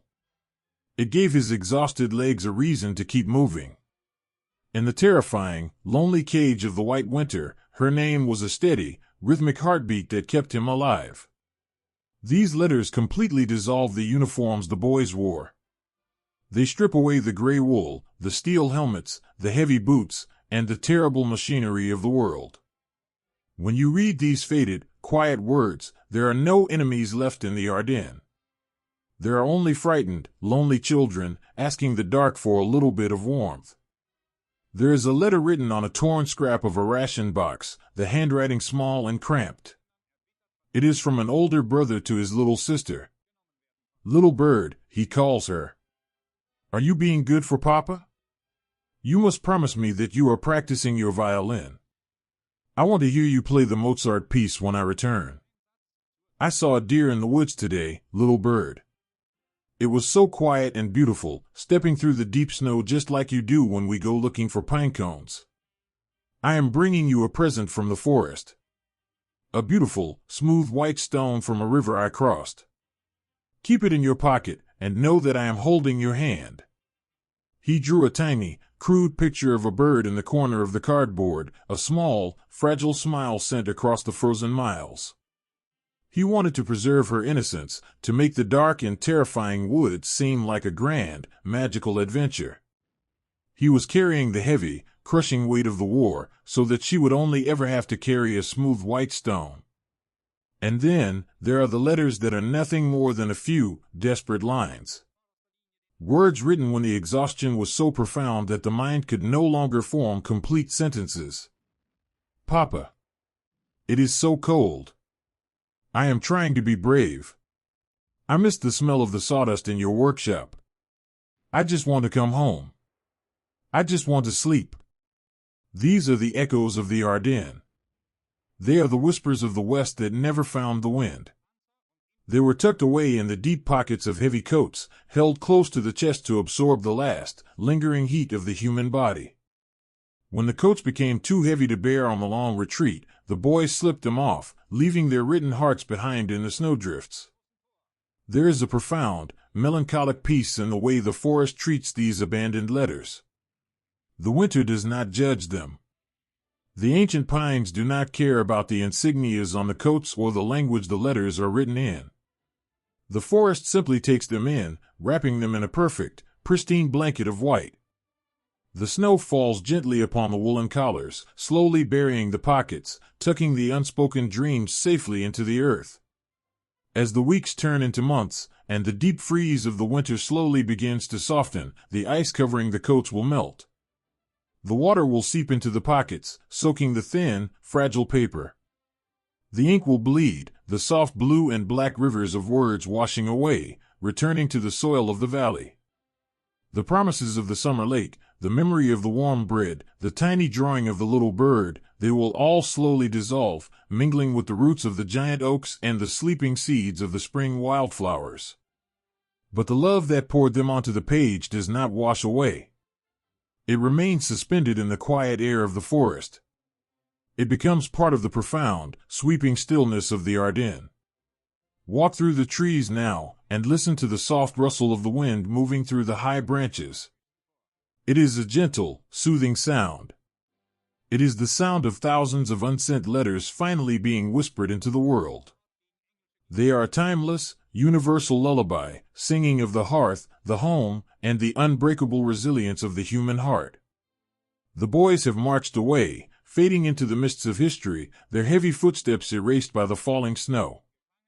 But their quiet heroism, their private fears, and their beautiful, desperate hope are perfectly preserved in the forgotten pockets of the winter. Let the sadness of the unsent letters wash over you, not as a sharp pain, but as a soft, comforting wave of shared humanity. We all know what it is to long for home. We all know what it is to want to be warm, to be held, to be safe. In these quiet, lonely woods, we are all connected by the fragile, beautiful thread of those exact same desires.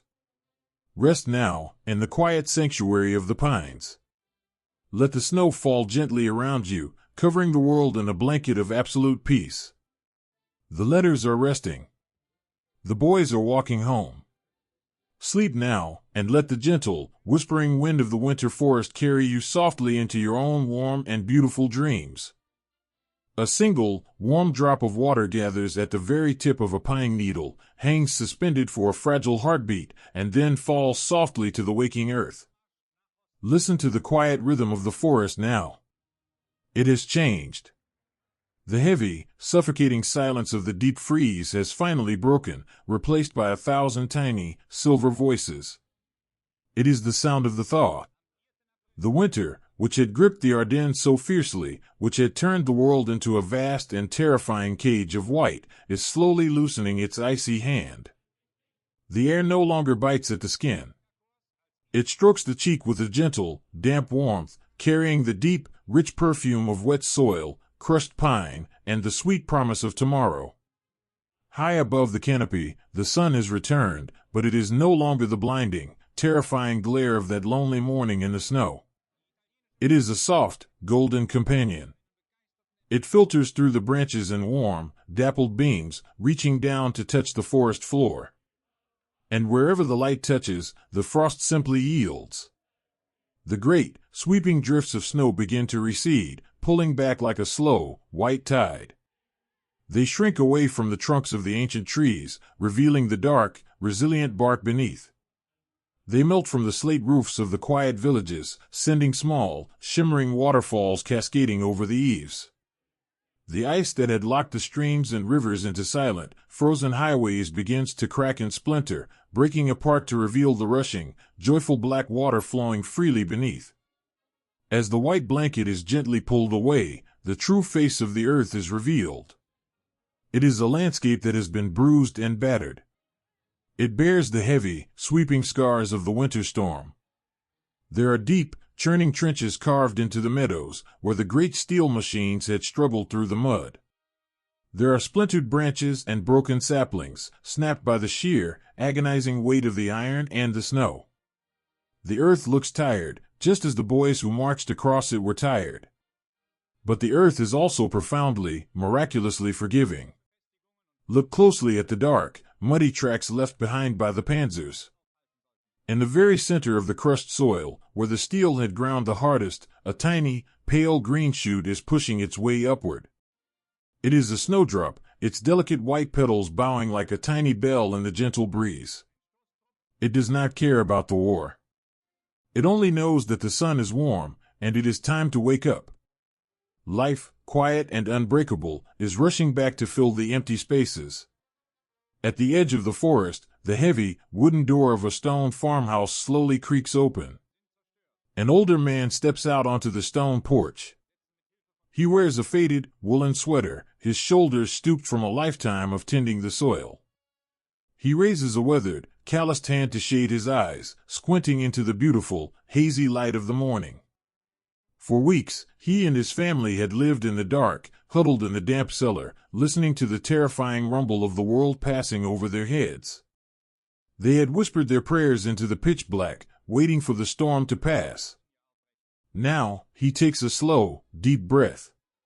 He fills his lungs with the air of the spring, air that is entirely free of diesel smoke and freezing mist. He lets out a long, trembling sigh of profound relief. Behind him, a young woman emerges, holding the hand of a little girl. They step tentatively out into the sunlight, as if they are stepping onto the shores of a brand new world. The little girl looks around, her eyes wide with quiet wonder.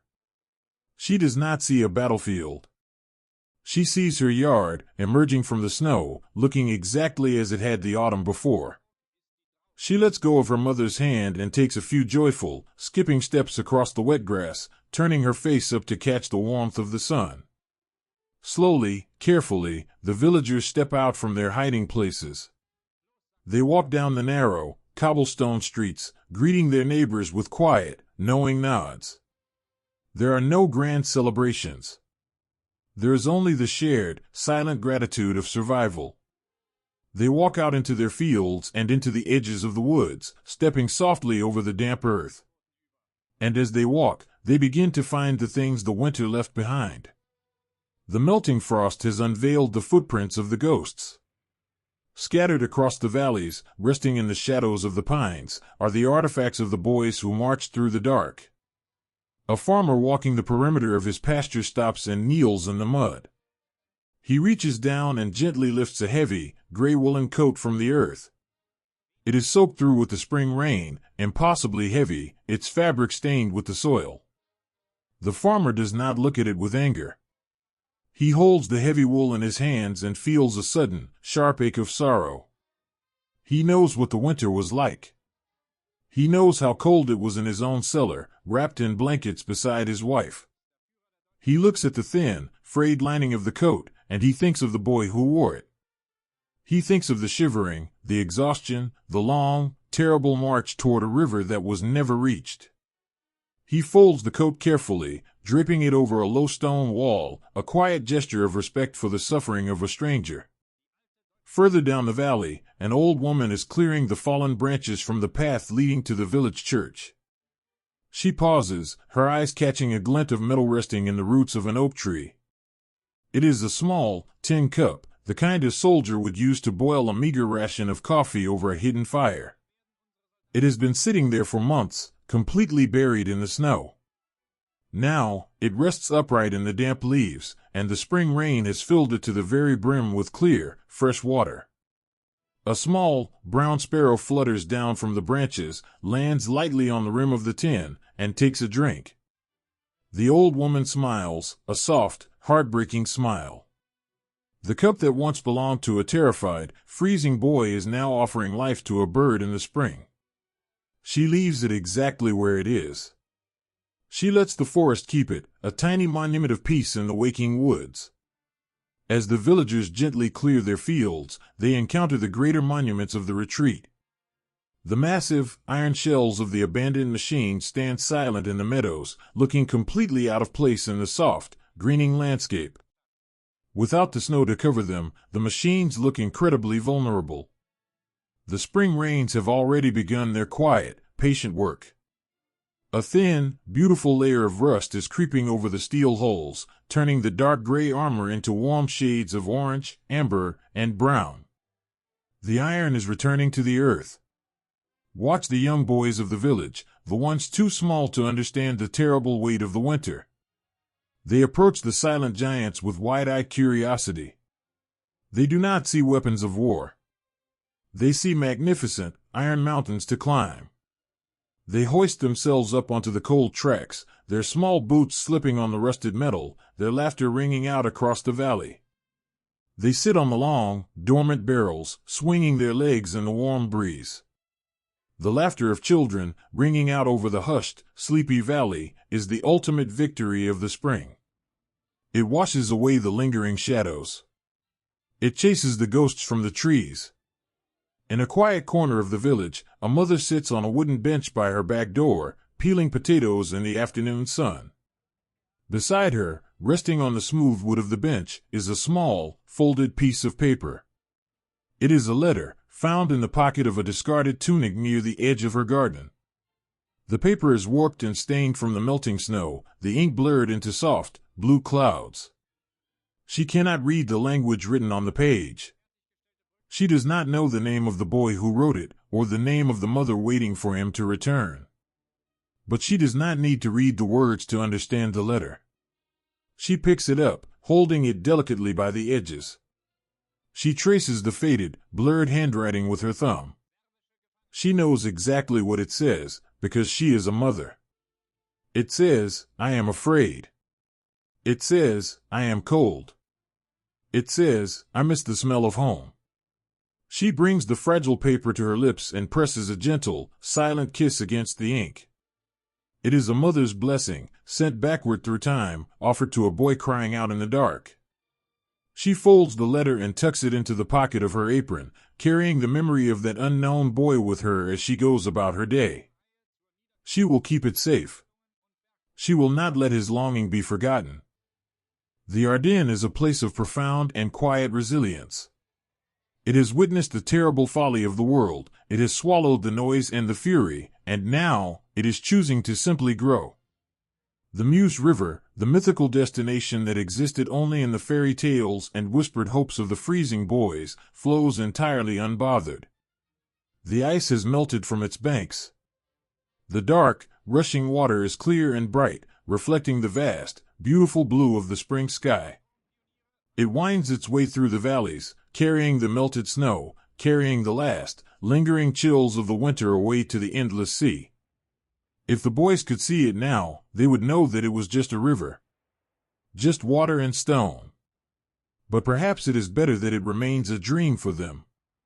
A shimmering, distant hope that kept their hearts beating in the deepest dark. Look up into the canopy of the forest. The dark, heavy branches of the pines are suddenly tipped with vibrant, bright green needles. The deciduous trees, which had stood like skeletal hands reaching for the gray sky, are budding. Tiny, curled leaves are unfurling in the sunlight, eager to catch the gentle rain. The forest is exhaling. The long, terrifying night is finally over. The villagers continue their quiet work, pulling the broken branches from the roads, mending the wooden fences, sweeping the cobblestones clean of the winter mud. They do not talk about the war today. They talk about the planting season. They talk about the warmth of the sun. They talk about the future. They walk through the woods with a quiet, respectful reverence, sharing the paths with the unseen memories of the winter. They know that the boys who passed through here were not monsters. They were just young men, swallowed by a storm they did not create, seeking warmth in a world that had turned entirely to ice. The melting frost has washed away the lines drawn on the maps. It has washed away the divisions and the fear. What is left behind is a deeply human landscape, stitched together by the universal, timeless desire to simply live, to be warm, and to see the spring. Let the warm breeze wash over you, just as it washes over the waking valley. Feel the tension, the heavy, freezing exhaustion of the long journey, finally begin to melt from your own shoulders. The boys are resting now. The long walk is done. The snow has turned to water, and the water has turned to life. Listen to the gentle, trickling streams running down the hillsides. Listen to the sweet, trilling song of the returning birds, singing from the highest, sunlit branches. It is a lullaby of renewal. It is a promise that no matter how deep the snow, no matter how terrible the dark, the light will always, eventually, return. Rest your eyes. Let the warmth of the spring sun settle deep into your bones. The earth is healing. The ghosts have found their peace. Sleep now, in the soft, green embrace of the waking world, and let the gentle rhythm of the breathing forest carry you away. A single, silver star reflects upon the dark, moving surface of the water, a quiet witness to a river that simply flows on. Listen to the gentle, rhythmic lapping of the water against the ancient, moss-covered stones of the bank. It is a soft, continuous murmur, a liquid lullaby that has been sung to the sleeping valleys for thousands of years. This is the Meuse. Under the vast, velvet canopy of the midnight sky, it is a ribbon of pure, black glass, winding its way through the hushed and rolling hills of the countryside. The river does not know about the war. It does not know about the grand, sweeping arrows drawn on the maps of generals, or the terrible, desperate machines of steel that tore through the winter forests. It holds no memory of the freezing fog, the biting wind, or the profound, echoing exhaustion of the boys who marched through the snow. The river only knows the pull of the sea. It only knows the gentle kiss of the moonlight, the soft rustle of the reeds along its edges, and the deep, abiding peace of the earth. For the boys trapped in the terrifying, freezing depths of the Ardennes, this river was never truly a geographical coordinate. It was a fairy tale. It was a whispered myth, passed from shivering lip to shivering lip in the darkest hours of the night. When they closed their eyes against the blinding snow, they did not picture a tactical objective. They pictured this exact, beautiful tranquility. They imagined a water so calm and wide that it could wash away the mud, the fear, and the agonizing ache in their bones. In the delicate, desperate architecture of their minds, the Meuse became a symbol for everything they had left behind. It was the warmth of a mother's kitchen. It was the scent of blooming linden trees in the summer. It was the soft, woolen blanket waiting at the foot of a childhood bed. The river was home. And though they marched until their boots fell apart, though they pushed their fragile bodies through a frozen hell of unimaginable suffering, they never touched these waters. The great, terrible tide of the winter advance crested just a few miles away, breaking against the hills and slowly, quietly rolling back into the dark. There is a profound, melancholic grace in that distance. Because they never reached it, the river remained untouched by their sorrow. The banks were never churned into freezing, impassable mud by the heavy tracks of the panzers. The quiet, sleeping villages nestled along the water's edge were never awakened by the deafening roar of the engines. The Meuse remained exactly as the boys had dreamed it to be, pure, peaceful, and entirely separate from the great, tragic storm of the world. Think of those young men now, not as soldiers lost in the snow, but as old men sitting in the quiet, golden autumn of their lives. Imagine an old man, many decades removed from the biting frost of the Ardennes, sitting in a comfortable armchair by a crackling hearth. A thick, knitted blanket is draped over his knees, keeping away the chill of the evening. The firelight dances across the deep, withered lines of his face. His hands, which once shook violently as they clutched a freezing rifle or shared a single, precious crumb of sugar, are now still, resting gently in his lap. He is safe. The doors are locked, the house is warm, and the winter can no longer hurt him. But sometimes, when the house is very quiet, he closes his eyes and he remembers the snow. He remembers the claustrophobic shadows of the deep pines, and the terrifying, brilliant light of the cage of white. He remembers the boy he used to be, walking alongside his brothers in the freezing dusk. And he remembers the river he never saw. He does not feel the sting of defeat anymore. Time, like the gentle flow of the water, has worn away the sharp edges of the past, leaving only the smooth, polished stones of memory. He realizes now, in the quiet wisdom of his years, that it did not matter that they never reached the Meuse. What mattered was that the dream of the river kept them walking. What mattered was the hand that reached out in the blinding mist to pull a fallen friend from the snow. What mattered was the older man who gave away his civilian mittens, and the young boy who shared his final, battered cigarette in the shadow of the ridge. The true destination was never the water. The true destination was the preservation of their own humanity, the quiet, stubborn refusal to let the terrible cold freeze the love in their hearts. He opens his eyes, looking into the warm, glowing embers of his fireplace. He thinks of the friends who walked beside him, the boys who shared his heavy blanket in the dark. He whispers a quiet, breathless thank you into the warmth of the room. He is at peace. The long march is finally, truly over. And out there, beneath the open sky, the Meuse continues its eternal, silent journey. Look up at the heavens stretched out above the water. The sky is a vast, sweeping ocean of indigo, dusted with millions of brilliant, diamond stars. The Milky Way forms a breathtaking arch across the darkness, a celestial river of light that mirrors the winding, dark water below. The stars reflect upon the surface of the Meuse, turning the river into a glittering, moving mosaic of the night sky. It is a scene of impossible, breathtaking stillness. The only sound is the soft, rhythmic breathing of the wind as it moves through the silhouettes of the trees along the bank. The river washes all history away. It carries the fallen leaves of the autumn, the melted snows of the winter, and the gentle rains of the spring, pulling them all toward the vast and nameless sea.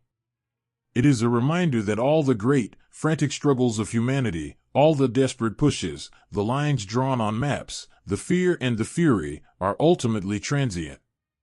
They rise and fall like the winter storms, leaving scars upon the earth for a time, but eventually yielding to the deep, abiding patience of the natural world. The earth heals. The snow melts.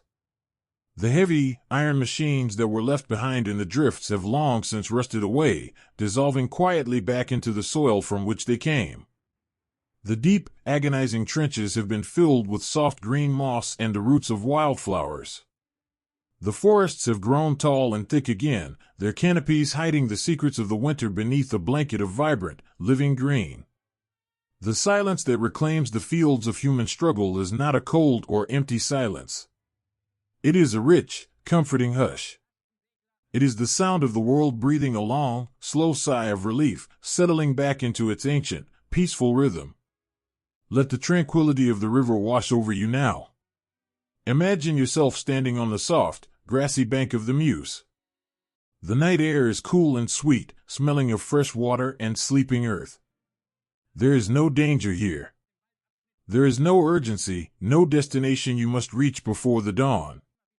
You are perfectly, entirely safe. Watch the water as it slips past you in the dark. It is so smooth, so quiet, that it barely creates a ripple. Let the slow, steady current take away the heavy burdens of your own day. Let it carry away your worries, your fears, and the frantic, exhausting pace of the waking world.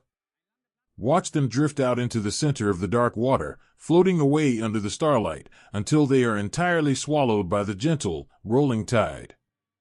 The boys who dreamed of this river are resting now. Their letters have been read, their tears have dried, and their footsteps have faded into the beautiful, misty corridors of time. They have found the warm kitchens, the blue socks, and the sunlit pavilions they longed for in the dark. They are wrapped in the soft, eternal blanket of the past, safe from the cold forever. And the river, their beautiful, whispered fairy tale, continues to flow. It flows for them, a quiet, rushing monument to the resilience of the youth who walked through the snow. It flows for the mothers who waited, and the sweethearts who kept the light burning in the window. And it flows for you, a soothing, rhythmic lullaby in the quietest hour of the night. Listen to the water. It is a slow, steady heartbeat, a pulse of pure peace that resonates deep within your own chest. Hush. Flow. Hush. Flow. Let your breathing match the rhythm of the river. Deep, slow, and completely untroubled. Feel the heavy, comforting weight of relaxation settle over your shoulders, moving down through your arms, and resting quietly in your hands. Your eyelids are heavy, drawn down by the beautiful, sweeping dark of the midnight sky. There is nothing left to do. The journey is complete. The stars are shining over the Meuse, keeping their quiet watch over the sleeping world. The valleys are still. The forests are dreaming. The great, beautiful earth is holding you softly in its vast and gentle embrace. Let the darkness wrap around you like a warm, familiar blanket. Let the gentle murmur of the water carry you away from the shore, drifting slowly, peacefully, into the calm and quiet depths of sleep. Rest now. The river flows eternally on, and the night is a perfect, unbroken peace. Sleep, and let the stars over the Meuse watch over your dreams.